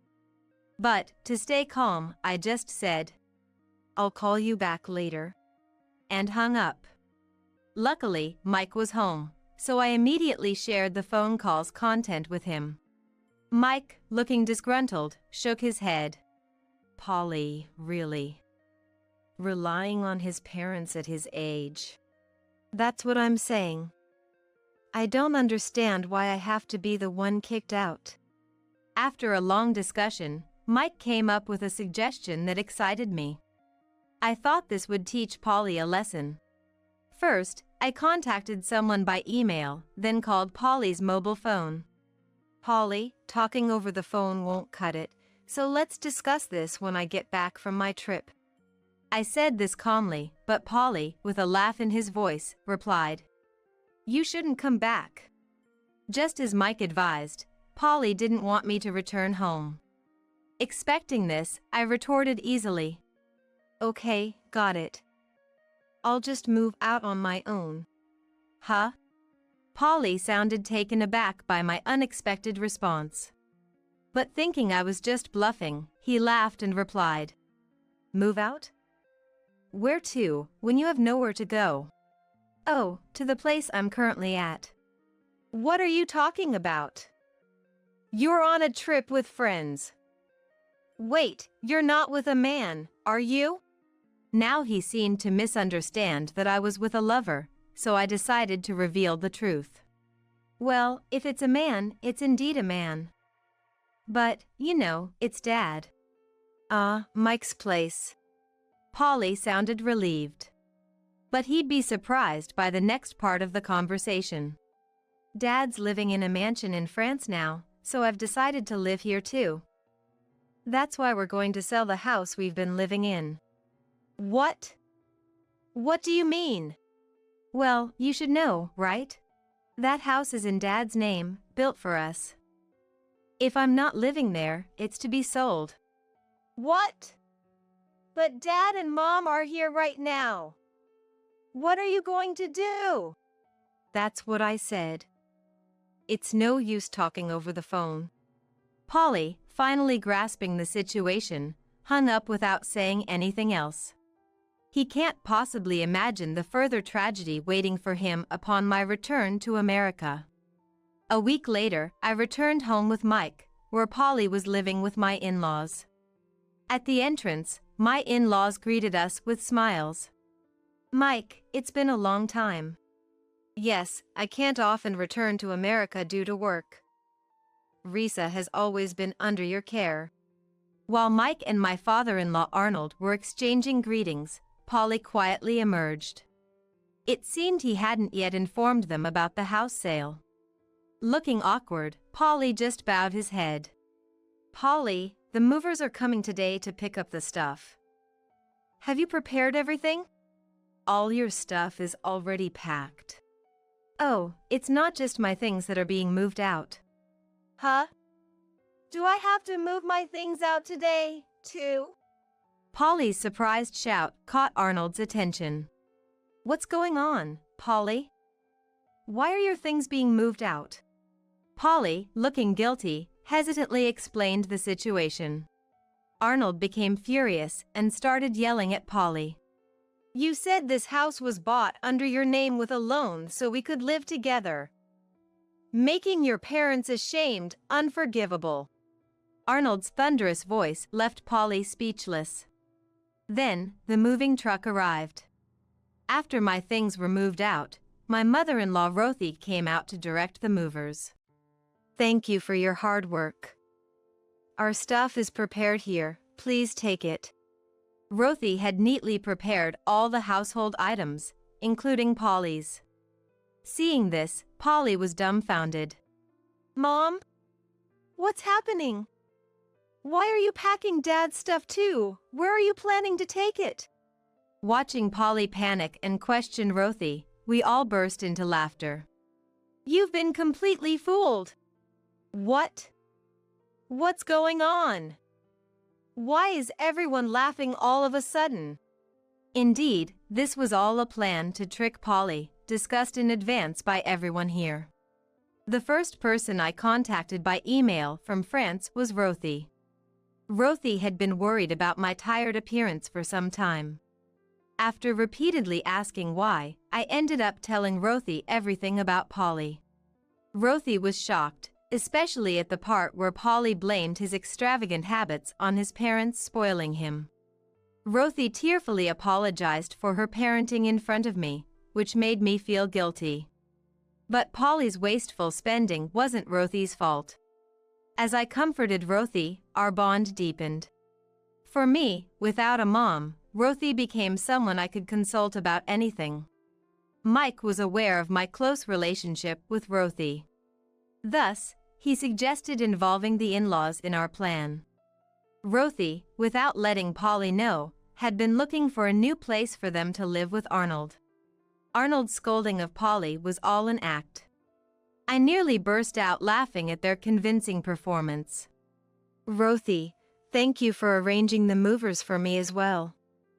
Now, I can move to the house Dad built in France. I'm sorry, Risa. My son has caused you so much trouble. Rothy, we agreed not to say that, didn't we? Rothy and I laughed together. Polly, unaware of how close I was with his parents, looked surprised. Mom, where are we moving to? We've already sold our family home. We've already arranged a new place for us. Polly seemed relieved at Rothy's words. But that relief would soon be short-lived. So, it was like that. I worried for nothing. Then I'll just go there too, right? What are you talking about? That's a senior living apartment for Arnold to live in with someone else. Polly, you're not a child anymore. Find your own place to live. As soon as Rothy said this, Polly's face turned pale. That's impossible. I don't even have the money for moving, let alone find a new place. Indeed, Polly had squandered his salary on hobbies and entertainment, leaving him with no savings. No matter how he struggled now, it was his own responsibility. Desperate, Polly looked at me with pleading eyes. I could guess what he was about to say. By the way, Mike built quite a big house in France, right? I had no idea you were such a well-off lady. Listen, I'll do anything you say from now on, so could you take me with you to that house? Suddenly speaking in a sweet tone, he was indeed trying to rely on me. I had no intention of indulging such naive thoughts and firmly stated my position. I've been fooled by your kind words on occasion, but I can't forgive you anymore. You've barely contributed to our living expenses and have just been playing around. I don't want to be your wife anymore. I've already discussed this with Cedric on the phone yesterday, and we've decided to get a divorce. Cedric agrees it's for the best. I vented the feelings I had been holding back, feeling a sense of relief. My in-laws seemed to agree, nodding deeply. What am I supposed to do now? Polly cried, tears in his eyes, but my decision was firm. I presented him with the divorce papers and demanded his signature. Yet, Polly stubbornly refused to sign. Seeing this, Arnold showed his anger again. Polly, enough is enough. After all the trouble you've caused Risa, now you're thinking of relying on her parents' home. I'm ashamed to call you my son. That's right. I admit, I've spoiled you too much. But Polly, you're an adult now. Stop being so selfish and start living on your own. Convinced by his parents' earnest persuasion, Polly shed tears. What? Even Dad and Mom? Do I have no allies here? Muttering so, Polly signed the divorce papers. He then arranged to store his belongings in a storage unit and left the house alone. Betrayed by the parents he thought were on his side, he was visibly shocked. However, the in-laws had decided to cut ties with Polly. Not just them. I also promised never to let Polly see Cedric again. This was a strong request from Cedric. He had always resented Polly for never acting like a father. With the divorce as an opportunity, Cedric wanted to sever ties with Polly. I thought it was for the best for Cedric. Rejected by his parents and disowned by his son, Polly must have lost the will to live. Having lost everything, Polly spent some time living in monthly rental hotels and internet cafes. But once he received his salary, he managed to move into an apartment where he could live alone. During the divorce, I gave Polly a small amount of money as part of our shared assets. It was practically nothing, but I wanted to avoid any future claims for money, given my financial situation. In essence, it was severance pay. However, once Polly had a bit of financial leeway, he started getting into partying. Why do I know this? Because Polly contacted me, saying, "I'll find a woman with a good income and make you regret leaving me." Initially, after becoming alone, Polly would contact me just to express his loneliness. But once he had money, his attitude became arrogant again. After some time, the communications from Polly suddenly stopped. I wondered if he had found a new girlfriend, but it turned out the situation was far more serious. According to the former in-laws, Polly had fallen for a nurse he met at a party. Despite not being reciprocated, Polly persistently pursued her. At worst, he even showed up at her apartment. As a result of his relentless stalking, he was reported and arrested in the act. The former in-laws, having intended to sever parental ties, were troubled by their son's scandal, feeling deeply sorry for them. Being a parent is tough. No matter how much you try to distance yourself, you're still responsible when something happens. Despite causing so much trouble for his parents, Polly seemed unrepentant.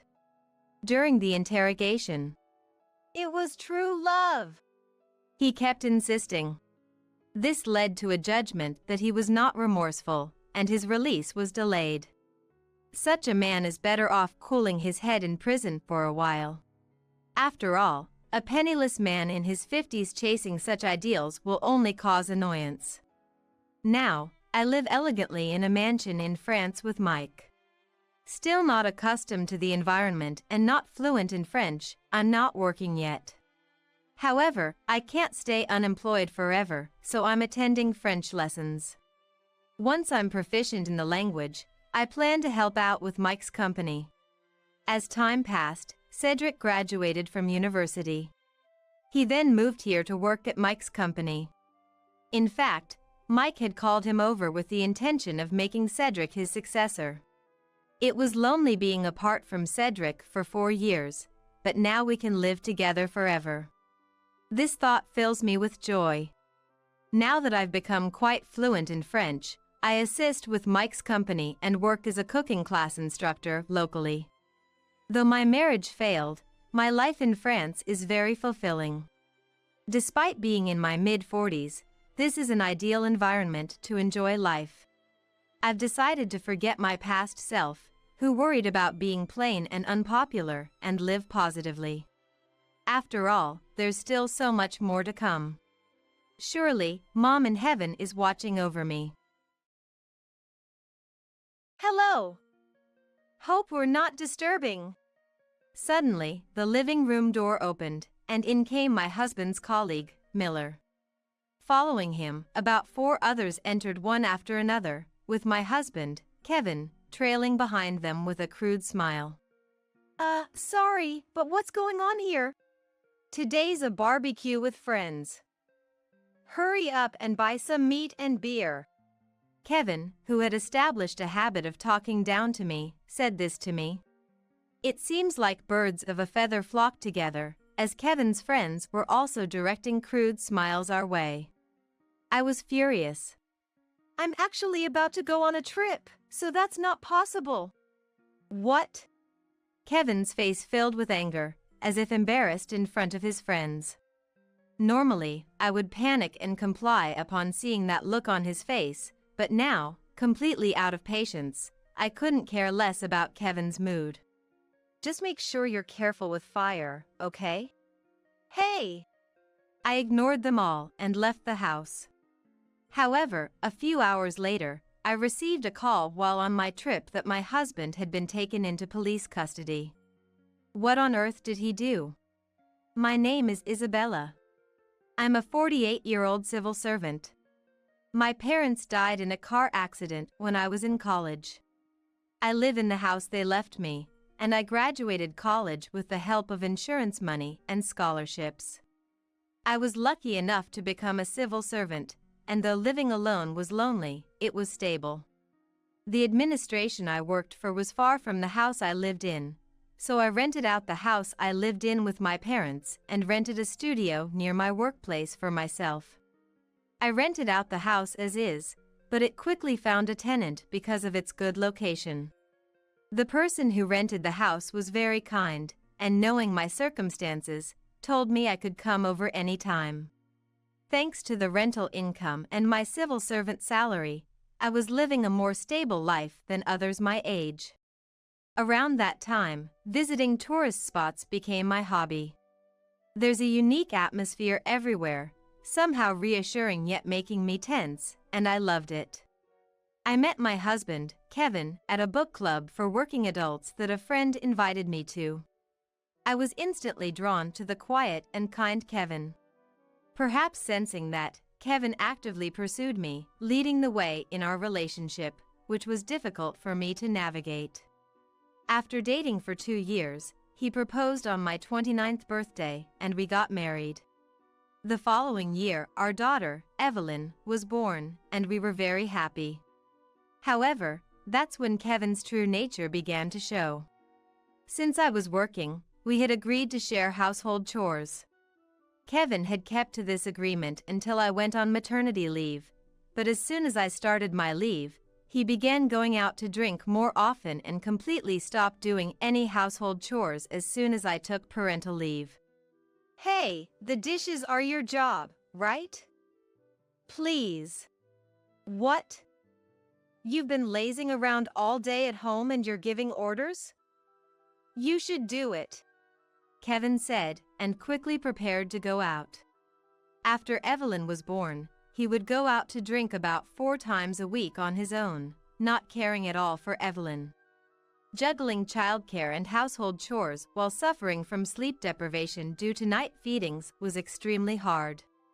But complaining to Kevin didn't help. He didn't understand at all and would insult me by saying I was inefficient. Continuing this life made my love for Kevin fade, and by the time Evelyn was 5, I saw him merely as a roommate. Fortunately, I didn't have to work overtime or on weekends and holidays. This allowed me to spend a lot of time with Evelyn. Although Evelyn was a handful with her night crying and frequent feedings as a baby, by the age of 6, she had become a very mature child. She was clingy when it was just the 2 of us, but she also took the initiative to help around the house and always said thank you for each little thing. It wouldn't be an exaggeration to say that watching Evelyn grow was my only joy, and I adored her. However, Kevin was not involved with Evelyn, only occasionally approaching her when he was in a good mood. By then, his true colors were fully shown, not doing household chores, not participating in child-rearing, and going out to drink almost daily, coming home smelling of women's perfume. But I had grown so indifferent to Kevin that I didn't care anymore. Even so, the reason I didn't choose divorce was to not make life difficult for Evelyn. Honestly, with the rental income from my parents' house and my salary, I could easily afford to send her to college. But I didn't want to burden Evelyn if I became unable to work. Fortunately, Kevin seemed to be competent at his job, and even though it was a small to mid-size company, he earned more than I did. Thus, I had come to view him as the person who would earn the money for Evelyn's education and our living expenses. However, around the time Evelyn entered high school, Kevin's spending got worse. I had always let him spend freely on anything other than Evelyn's tuition and living expenses, but then the school contacted me saying the tuition payment had not gone through. I hurriedly transferred the money from my own account to avoid trouble, but this made me realize there was no benefit to staying married and not divorcing. Thinking this, I approached Kevin, who was about to go out and was looking at himself in the mirror in the bathroom. Hey, the school called saying Evelyn's tuition payment didn't go through. Huh, so? So? What do you mean so? You were supposed to pay for it. That kid has been kind of rude lately. Always glaring at me. That's because she's going through adolescence, isn't it? I felt a headache coming on. Kevin himself must have gone through a rebellious phase. Yet he refuses to take an interest in his own daughter's growth and uses her being rebellious as an excuse not to pay for her tuition, which is just the lowest, not just as a dad but as a person. At this moment, I decided to divorce Kevin once Evelyn started college. And until then, I resolved to act like a compliant wife. As I was thinking this, Kevin looked at me with a smug smile. What? You know, I hardly ever come home, and do I really need to contribute to the living expenses? So, how about this? I'll pay for that kid's school fees instead of giving you living expenses. Fine. My recently made resolution was already being tested, but I managed to hold firm. Not contributing to the living expenses was unthinkable. But not having Evelyn's tuition paid would be a bigger problem, so I reluctantly agreed. And the money that used to go to living expenses now became Kevin's pocket money, making his lifestyle even more extravagant. One day, as I was walking through the entertainment district on my way home from work, I spotted Kevin with his arm wrapped around the shoulder of a man I recognized. Kevin hadn't noticed me, but the man next to him did and came over. "If it isn't Isabella. What are you doing here?" Well, I think I met him at our wedding, but he wasn't introduced, so I didn't know his name. And despite the distance, he already smelled strongly of alcohol. How long had they been drinking? I managed to suppress my urge to grimace and put on a smile. oh, I'm Miller. Kevin and I were in the same club at college. By the way, Isabella, you're really beautiful. How about one night with me? Just kidding. Hey. If you want a middle-aged woman like this, I'll give her to you. More than Miller's frivolous words, I was shocked by Kevin's words. Even if he was drunk, those were not words to be uttered in front of his wife. Really? Maybe I'll book a hotel next time then. I'll pass. I'm in a hurry, so I'll be going. A chill ran down my spine, and I quickly left the scene. I could hear Miller and Kevin saying something behind me, but I ignored it all. That night, Kevin, who seemed to have come home in the middle of the night, didn't even remember seeing me the next morning. When I asked about Miller, Kevin bragged about how he had started some profitable business recently and that he had gone to hear about it yesterday. Don't come begging for money when I become rich, okay? I responded lightly to his buoyant words. As long as Evelyn's tuition was paid, I had no expectations from Kevin anymore. However, a decisive incident would occur a little after Evelyn started college. It happened on the day I was planning to take a solo trip, intending to use up my accumulated paid leave. After gathering everything at the entrance, I took a break. Kevin had left in a happy mood that morning, so I had sent him a message just in case. He had read it, so I felt I had done my duty, and I sipped my tea. Then there was a sound from the entrance, and I thought Kevin had come back unusually early, but the person who came through the door made me almost spit out my tea.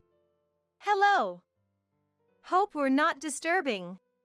Suddenly, Miller walked in through the living room door, followed by about 4 others. Sorry, what's going on here? I'm having a barbecue with some friends. Hurry up and buy some meat and beer. Just like Kevin, who was laughing, his friends were also giving me crude smiles. I was furious. I'm about to go on a trip, so that's not possible. What? Kevin's face filled with anger as if he was embarrassed in front of his friends.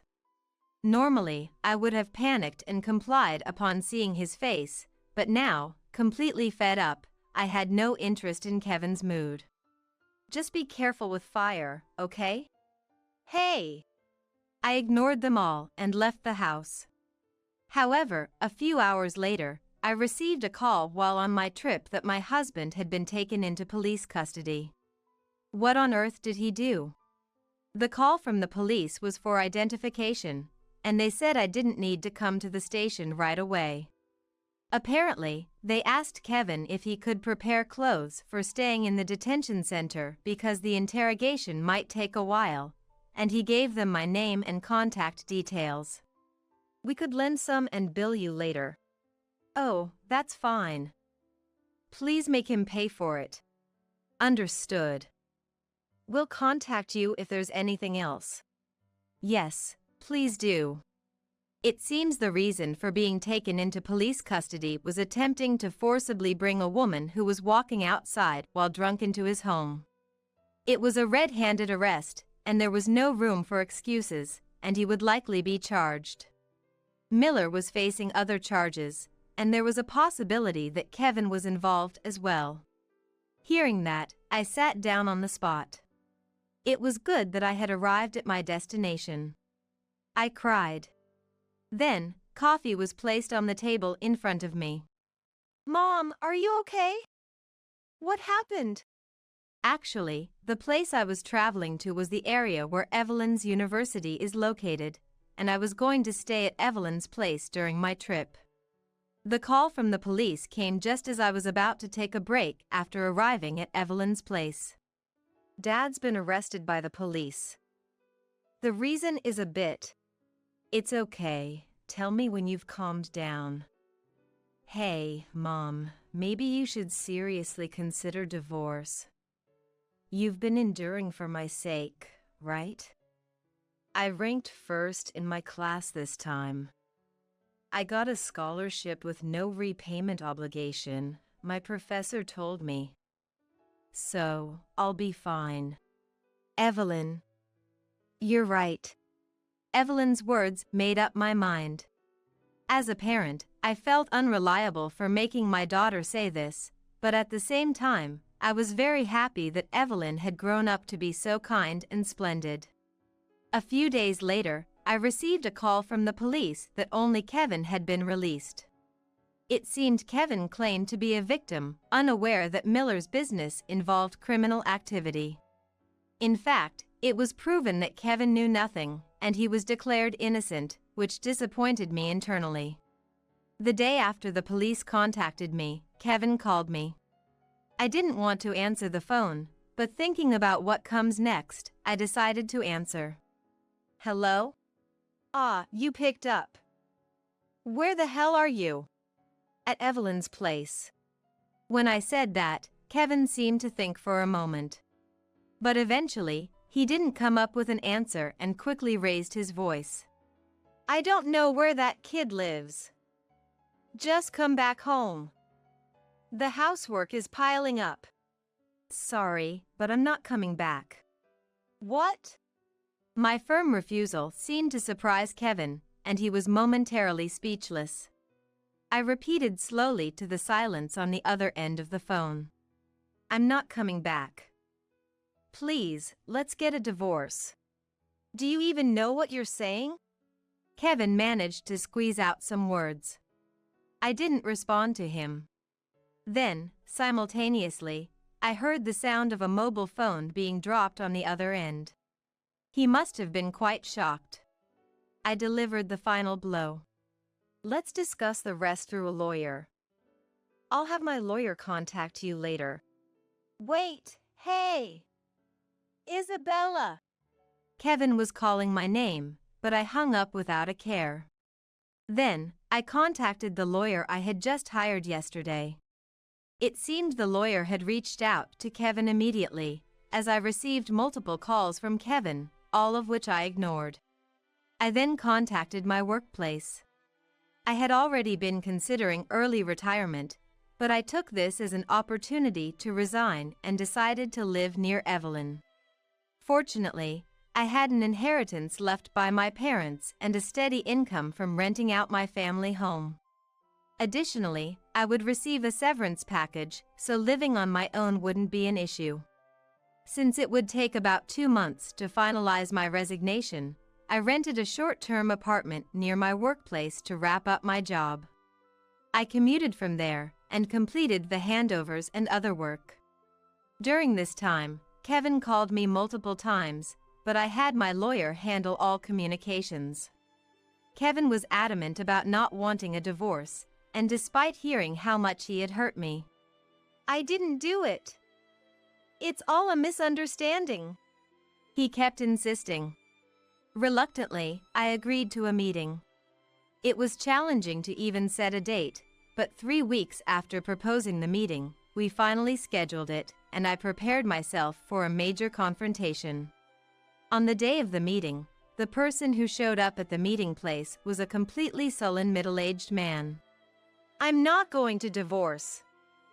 I was just deceived. I'm not at fault. Let's sit down and talk about it. I responded dispassionately to Kevin's remarks and entered the restaurant ahead of him. The high-end restaurant, designed with separate rooms for each table, was where Kevin and I had celebrated our engagement with a meal. Do you remember this place? Huh? Kevin's response extinguished the last bit of sentiment I had left. Even after everything, we were once committed to spending a lifetime together. I had hoped that remembering this place might lead to a more amicable discussion, but my consideration was in vain. Let's start the discussion. At my cue, the lawyer beside me took out several documents. They contained evidence of Kevin's actions and infidelity, as well as details about the dubious business he was involved in with Miller. Kevin looked over them with annoyance, then sighed. If you have complaints, say them directly. Sneaky woman. These are not complaints, but facts needed for our discussion. Kevin seemed to become even more irritated upon hearing this. Still, I was unwavering. However, when a new document was presented, Kevin's complexion changed. Hey, this is... Oh, didn't you know? The document included a photo of a woman in a wedding dress and her husband, smiling happily. Kevin paled at the sight of the two. The woman you're currently having an affair with, she's your boss's wife, right? No way! Kevin, apparently unaware, looked utterly panicked. His earlier defiance had vanished, replaced by sheer panic.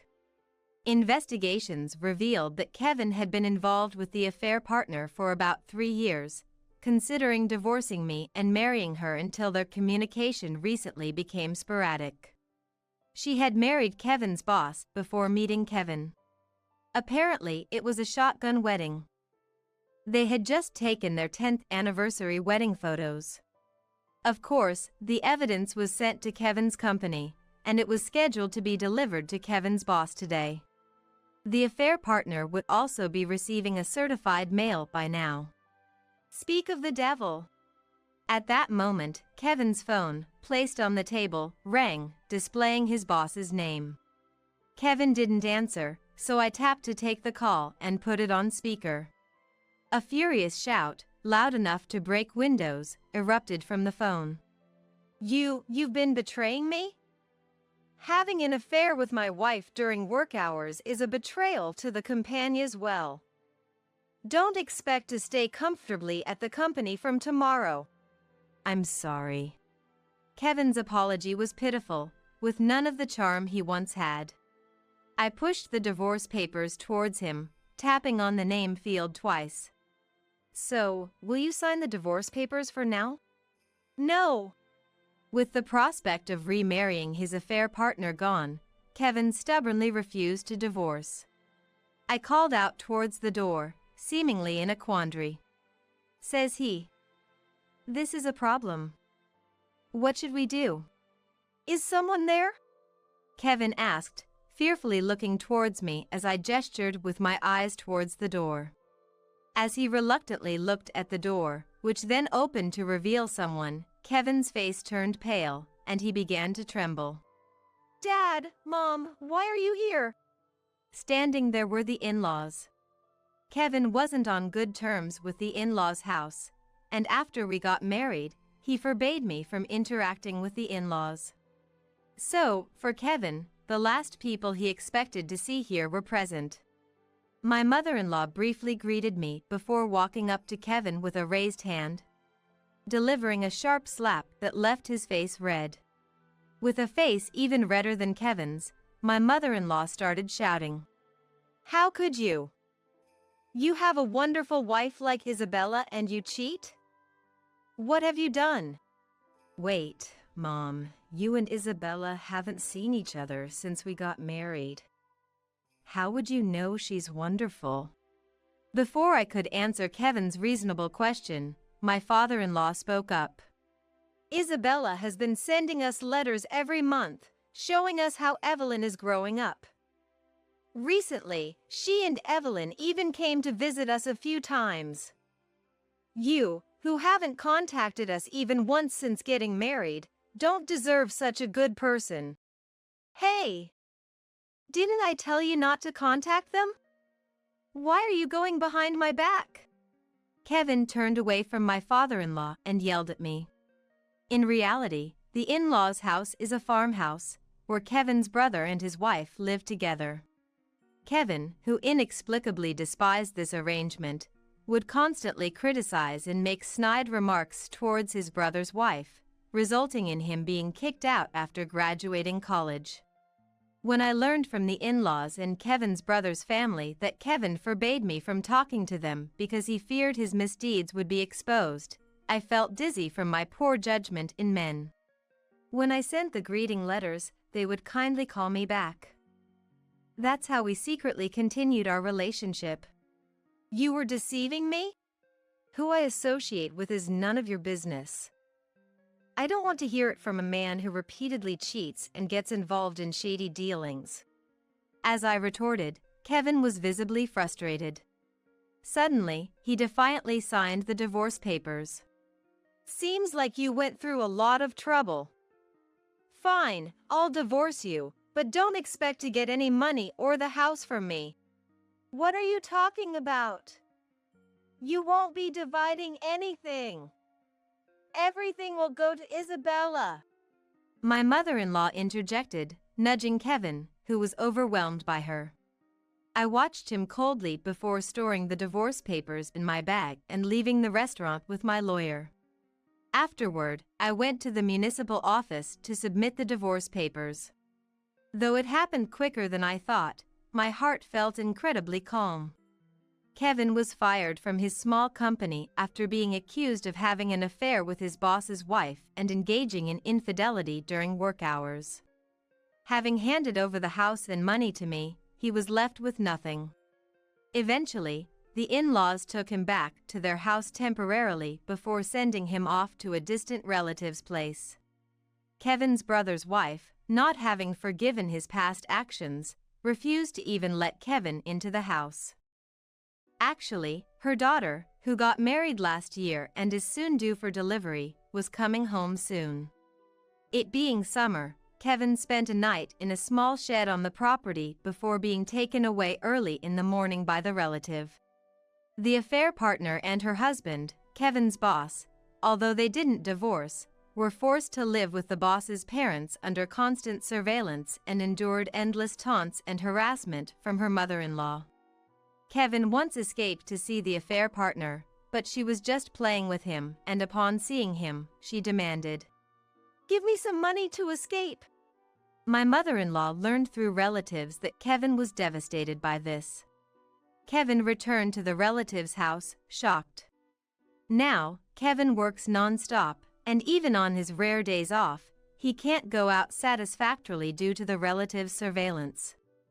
I continue to maintain a relationship with the in-laws as Evelyn's grandparents. My brother-in-law's family are great people, and we enjoy meals together during events, and I feel like I have gained a new family. Evelyn was a bit upset about being left out, but was very happy about the divorce. Now living nearby, we go out together twice a week.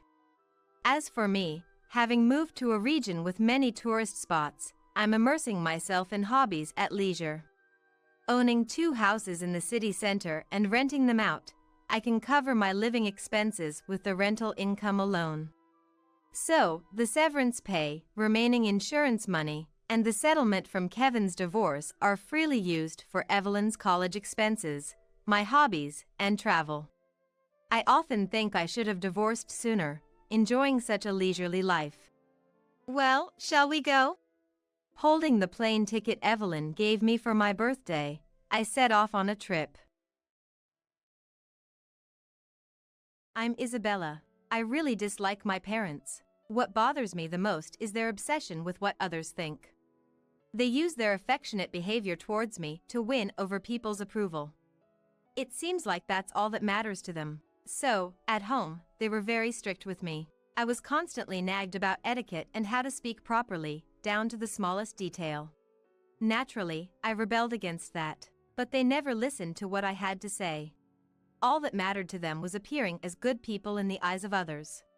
They wanted me to play the role of a quiet, well-behaved child.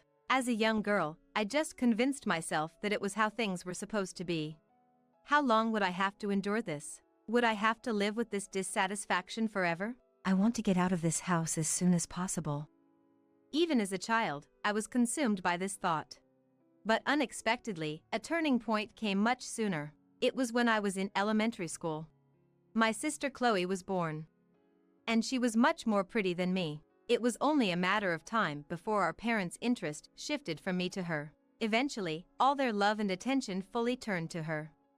Thankfully, it allowed me to distance myself from my parents. I can finally be free, I thought, but it turned out they weren't done with me.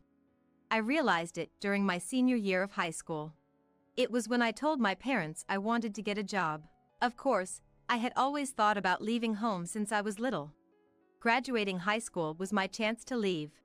I had been looking forward to that opportunity for so long. But then, my father said something completely unexpected. No way! You're going to college! I was shocked by his forceful tone. Lately, my parents had been so focused on Chloe. I thought they would easily agree. Maybe he had some expectations for my future. Why do I have to go to college? With a glimmer of hope, I asked him. His response shattered my expectations completely. You need a decent education to marry well, you know. So that was it. I finally understood why my parents were so concerned about appearances. They were planning to use my marriage prospects to make their own lives easier. I want to work! I protested. Then, are you going to pay for your moving expenses yourself? He retorted. His words left me speechless. Given their concern for appearances, my parents had always given me an allowance. But I didn't have enough to afford a move. Moreover, my high school prohibited part-time jobs. There was virtually no way for me to earn the moving expenses myself. He knew it, which is why he said it. As I struggled to respond, he laughed. We've spent quite a lot on raising you. Maybe you should pay us back for that? That's... If you don't like it, go to college. He concluded. In the end, I couldn't argue back. But if I looked at it differently, they were offering to send me to college for free. As much as they might want to, they couldn't just force marriage or arranged matches on me against my will. So, I decided to obediently go to college, and then escape after graduation. After that, I enrolled in a local college. But since my education was just for the sake of appearances, I wasn't allowed to live alone. My father never really considered my academic pursuits at college. I'll pay your tuition, but in return, you'll have to work part-time and contribute to the household expenses. He said shortly after I started college. How much should I contribute? I asked. Let's say $500 a month. I wanted to focus on my studies, now that I was in college. But he would never listen to such a request. Reluctantly, I juggled part-time work with my college lectures. The amount I had to contribute as living expenses was no small sum. With reports and test studies, I could only work a few hours each day. It was a barely manageable amount. But I don't want to waste this opportunity. So, I sacrificed sleep, splitting my time between studying and part-time work. Eventually, I graduated from college and even secured a job at a real estate company. Now I can finally leave home. That's what I thought, but my plan was naive. When I told my father about my job, he said, "It's fine for you to work, but you can't live alone." "Why not?" I asked, puzzled. "What if you end up with some bad guy if you live alone?" "Huh? Anyway, stay at home until you get married." "That's ridiculous." "Or can you pay back your college tuition right now? If so, I might consider letting you live alone." "That's impossible. I've been contributing part-time earnings to the household." "Then, give up on living alone," he said with a loud laugh. It seemed he had planned everything. Anticipating that, he had made me contribute to the household expenses. In the end, it was a life dictated by him. Was there no way for me to fight back? With these worries, I started working. But then, a new problem arose. He quit his job shortly after I started working. The reason was back pain. Of course, that was just a facade. He just didn't want to work anymore, and was clearly relying on my income. Still, I couldn't abandon my family. I had even researched ways to cut ties with them, wanting to become a stranger. But there's no way to completely sever ties with family. Parents will always be parents. There's no escaping that. Yet, I hadn't given up on escaping from home. Believing that one day I could live on my own, I diligently saved money. But my father would surely notice my plans. Several years had passed since I started working. One day, when I got home from work, there was a cake on the table. "What's this about?" I asked Chloe, and she replied with a smile, "I got accepted into college." "Really? Congratulations." Thank you. Chloe clapped her hands in joy. I felt happy for her too, but then my father's next words instantly dampened my mood. "Okay, so you'll be paying her tuition." What? I have to pay it? "Of course. I can't work because of my injury." What a thing to say. He looks perfectly healthy to anyone, but arguing with him would be pointless. It's true that he has no income. If I don't pay for Chloe's education, she won't be able to go to college. He knows that and is unabashed about it. That means my plans to live alone are pushed even further away. In his eyes, he gets Chloe's education and keeps me from moving out. Chloe is a good girl. Her presence allowed me, as a young girl, to keep my distance from our parents. I may not be close to Chloe, but I owe her that much. So, I decided to pay for her tuition. Looks like living alone just got further away. That night, I ended up drinking alone late into the night, grumbling about my father. Later, Chloe safely started college. I worked even harder to pay for her tuition. However, such a lifestyle naturally took its toll, and I started to feel worn out. One day, distracted by fatigue, I left my wallet at the entrance and left the house. Arriving at the bus station, I reached for my IC card to board the bus and realized I didn't have my wallet. Shoot. I left my wallet. I quickly remembered leaving it at the entrance. I called my mother, who was at home, and she said, "Chloe took your wallet to you. She had to go to college for something." "She did?" "She said she'd drop it off on her way." I immediately started running back home. Then, a few minutes from the bus stop, near a grocery store, I ran into Chloe. She was carrying a shopping bag from the store. "Chloe, do you have my wallet?" "Here it is." She handed me my wallet. I immediately checked the contents. "You're so suspicious." She teased. "I have the company's card in there. If I lose it, it's trouble for the company." The corporate card and the IC card were both inside. The money was untouched, and I felt relieved. "Thanks, Chloe." I thanked her and hurried back to the bus stop. Thanks to her, I managed to avoid being late. I need to be more careful from now on.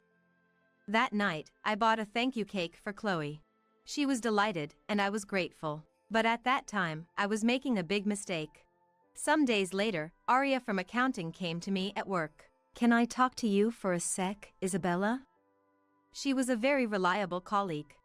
She often gave me clothes and cosmetics she didn't need, as I was living frugally. In many ways, I owed her a lot, both professionally and personally.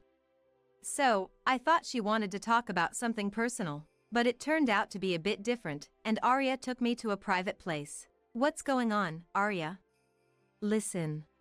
I wanted to ask you, have you ever used the company card for personal reasons?" The company card she referred to was the corporate card. Designed for managing expenses in one place, the company had issued these cards to employees. Of course, as a salesperson, I also had a company-issued card. However, the charges were to be billed to the corporate account. So, using the card for personal reasons would be immediately noticeable. I think I've only used it during work hours," I replied, feeling anxious. I didn't recall doing anything wrong, but I couldn't completely rule out the possibility of it being used without my knowledge. As I was pondering, she said, "Actually, your card was used at a grocery store. It looks like it was for buying water. Do you remember?" "Grocery store, water." I thought hard about it. Then, I remembered the day I forgot my wallet. For a brief moment that day, Chloe had my wallet. I normally never let anyone else handle my wallet, especially at work. Therefore, if someone else used the card, it had to have been Chloe on that day. Well, do you know the date it was used? I didn't want to suspect Chloe. I asked Arya, hoping to prove it wasn't her. If the card was used on a different day, then she wouldn't be the culprit. I must have been absent-minded and accidentally used the company card. That's what I wanted to believe, but reality was harsh. The card had been used on the very day I forgot my wallet. Is there anything you can recall? Arya asked. On impulse, I blurted out. Oh. I might have mistaken it for my IC card. Really? I sometimes buy water before work. I see. I'm really sorry about that. I paid the amount that had been charged right there. I made excuses in a panic, but Arya comforted me, saying, "Don't worry, I've made the same mistake before." I was worried it might happen again. Driven by anxiety, I asked Arya for a favor right then and there. "Are you sure? It'll be extra work for you, Isabella." "Yes. I don't want to repeat the same mistake." "Okay, I'll take care of it." "Thank you so much." Thus, I managed to avoid turning it into a big issue. But I knew there wouldn't be a second chance. If something similar happened again, it would surely be a major problem. That's why I took the initiative. That incident was a significant turning point for me. I had always thought Chloe was a good girl, but she was a child doted on by our father. She never rebelled against him. If she's aware of everything, maybe she's just pretending to be good, not just outside the house, but in front of me as well. At that moment, I found her smile strangely frightening. My parents were trying to use me for their own benefit. So, I was already cautious of them, especially my father. But now, I had to be wary of Chloe too. What should I do? The thought of living with my parents and Chloe became scary. I had always wanted to leave, but now more than ever. After much thought, I confided in my boyfriend, Timothy. "Why don't we get married then?" he said casually. I was at a loss for words. He smiled. "If we're married, you can leave your house. I'm a civil servant, so they probably won't object." That's true. He and I were classmates in college. We'd been dating for over 5 years, and I had been thinking it might be time. But I had my family to consider. I couldn't easily say yes to marriage. However, I had told him about my family's problems. He had listened and advised me on various things. Despite all that, he was still willing to marry me. "Please, I'd appreciate it." So, I decided to get married. But it wasn't just happiness filling me up. There were too many problems, especially with my father. It wasn't certain that he would agree to the marriage. I'll have to persuade him carefully. I decided to take my time convincing him. But as I hesitated to bring up the topic of marriage at home, time just passed by. Half a year went by like that. I need to say something soon, I thought to myself. Then, unexpectedly, my father and I got into an argument. "Enough. I've told you many times to marry the person I introduced." "That's impossible. I'm seeing someone." "What? Who is the guy?" "He's a civil servant. A good person." He fell silent at my words and seemed to be thinking. I took the chance to say, "He's willing to give a generous dowry. That should satisfy you, right?" He looked hesitant. That could work. I decided to push through. "How much should the dowry be?" $30,000. I thought that was a lot. But when I mentioned it to Timothy, he agreed to provide it. Thus, with his help, I was able to leave my home. Once the decision was made, everything else went smoothly. I started preparing to move right away. Then, on a certain Sunday, I arranged for the movers to come. During the move, Chloe approached me. "Just keep your promise to pay for my tuition, okay?" That's fine, but can I ask you something? You've used my card without permission, haven't you? "Oh, you found out, huh?" she said, without any sign of remorse. I had tried several times to confront her about the truth, but never got the chance. I gathered my courage to ask, but it seemed like no big deal to her. Using someone else's card is a crime. Do you understand that? "It's fine, we're family. aren't we? She replied, showing no guilt. I was infuriated. I'll deposit the tuition money into the designated account. But that's it. Consider it severance. Huh? Once I leave this house, we're strangers. Do whatever you want. She walked off with a scoff. Later that evening, when the moving was done, I went to the living room where my father was waiting. Where's the money? It's always about money with you. Here it is. I've always dreamed of profiting from marrying you off to someone well off since you were born. Well, this should be enough. I've contributed plenty to this house already. Yeah, now it's all up to Chloe's future spouse. He smirked, his comment dripping with sarcasm. He might keep coming back to ask for more money. That thought makes me angry. But when that time comes, I'll just have to turn him away. Then we had our last meal as a family. Chloe wasn't there, though. According to my mother, she was out with friends. Better not to see her. After the meal, I gathered my belongings and decided to leave the house.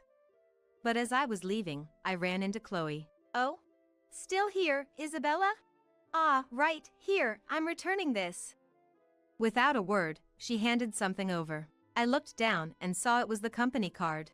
I quickly checked my wallet. Only realizing now? I took it when I was in your room. You're so clueless. I clenched my teeth. Clearly, she had used it without permission. That's when it hit me. Chloe brazenly admitted. I used your card for drinks and meals for about 100 people, so check it up. Then, without being asked, she started telling me all about it. She talked about a reunion she had and going to an all-you-can-eat, one thing after another. She even mentioned choosing an expensive restaurant, thinking about the card's limit. That really made me angry. So, I retorted, who are you, exactly? What? You were serious about us being strangers once you left home? But what about the tuition fee? She kept bothering me about it. The bank card for the tuition fees has been given to Dad, I said, and quickly walked away. Afterwards, I joined Timothy and started our new married life. Nothing much changed, though. I continued working, and the only real change was our home. But that was the biggest change for me. I was filled with a sense of freedom I had never felt before. I hoped this happiness would last a long time while enjoying life with him. About half a year went by. One day at work, Chloe showed up. You're here. Come out. She caused a scene at the company reception. Hearing it, I rushed to the reception. Chloe. There you are. What do you think you're doing, you liar?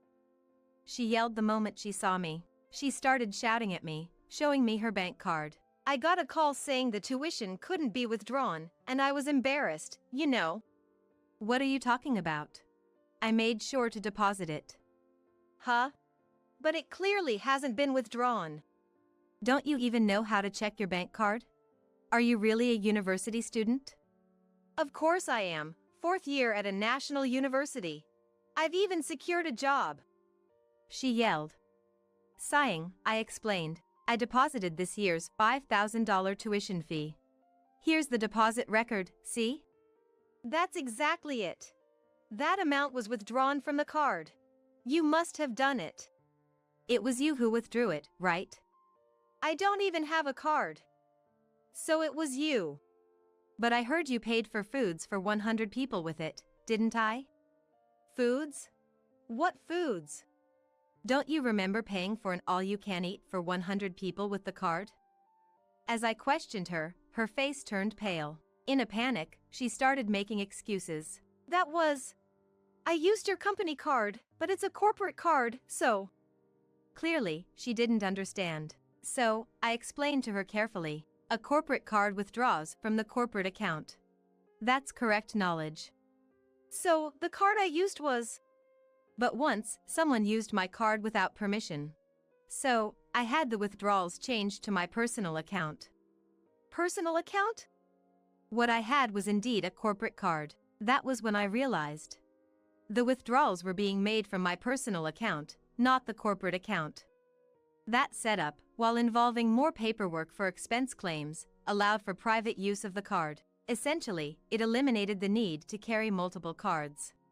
Plus, if someone else used it, the company wouldn't suffer any damage. Meaning, when she paid for the drinks, it was already set to withdraw from my personal account. So, the amount for the drinks is gone. It's your responsibility since you used it. What about the university tuition? I paid what was asked of me. You'll have to figure out the rest. With that, she began to make even more noise. Eventually, the police arrived and restrained her. No! That's not me. What do you mean? You admitted to using my card. That was... I clearly told you. Using someone's card without permission is a crime. But... Think about what you've done. In the end, she was taken to the police station for questioning. However, I didn't file a complaint.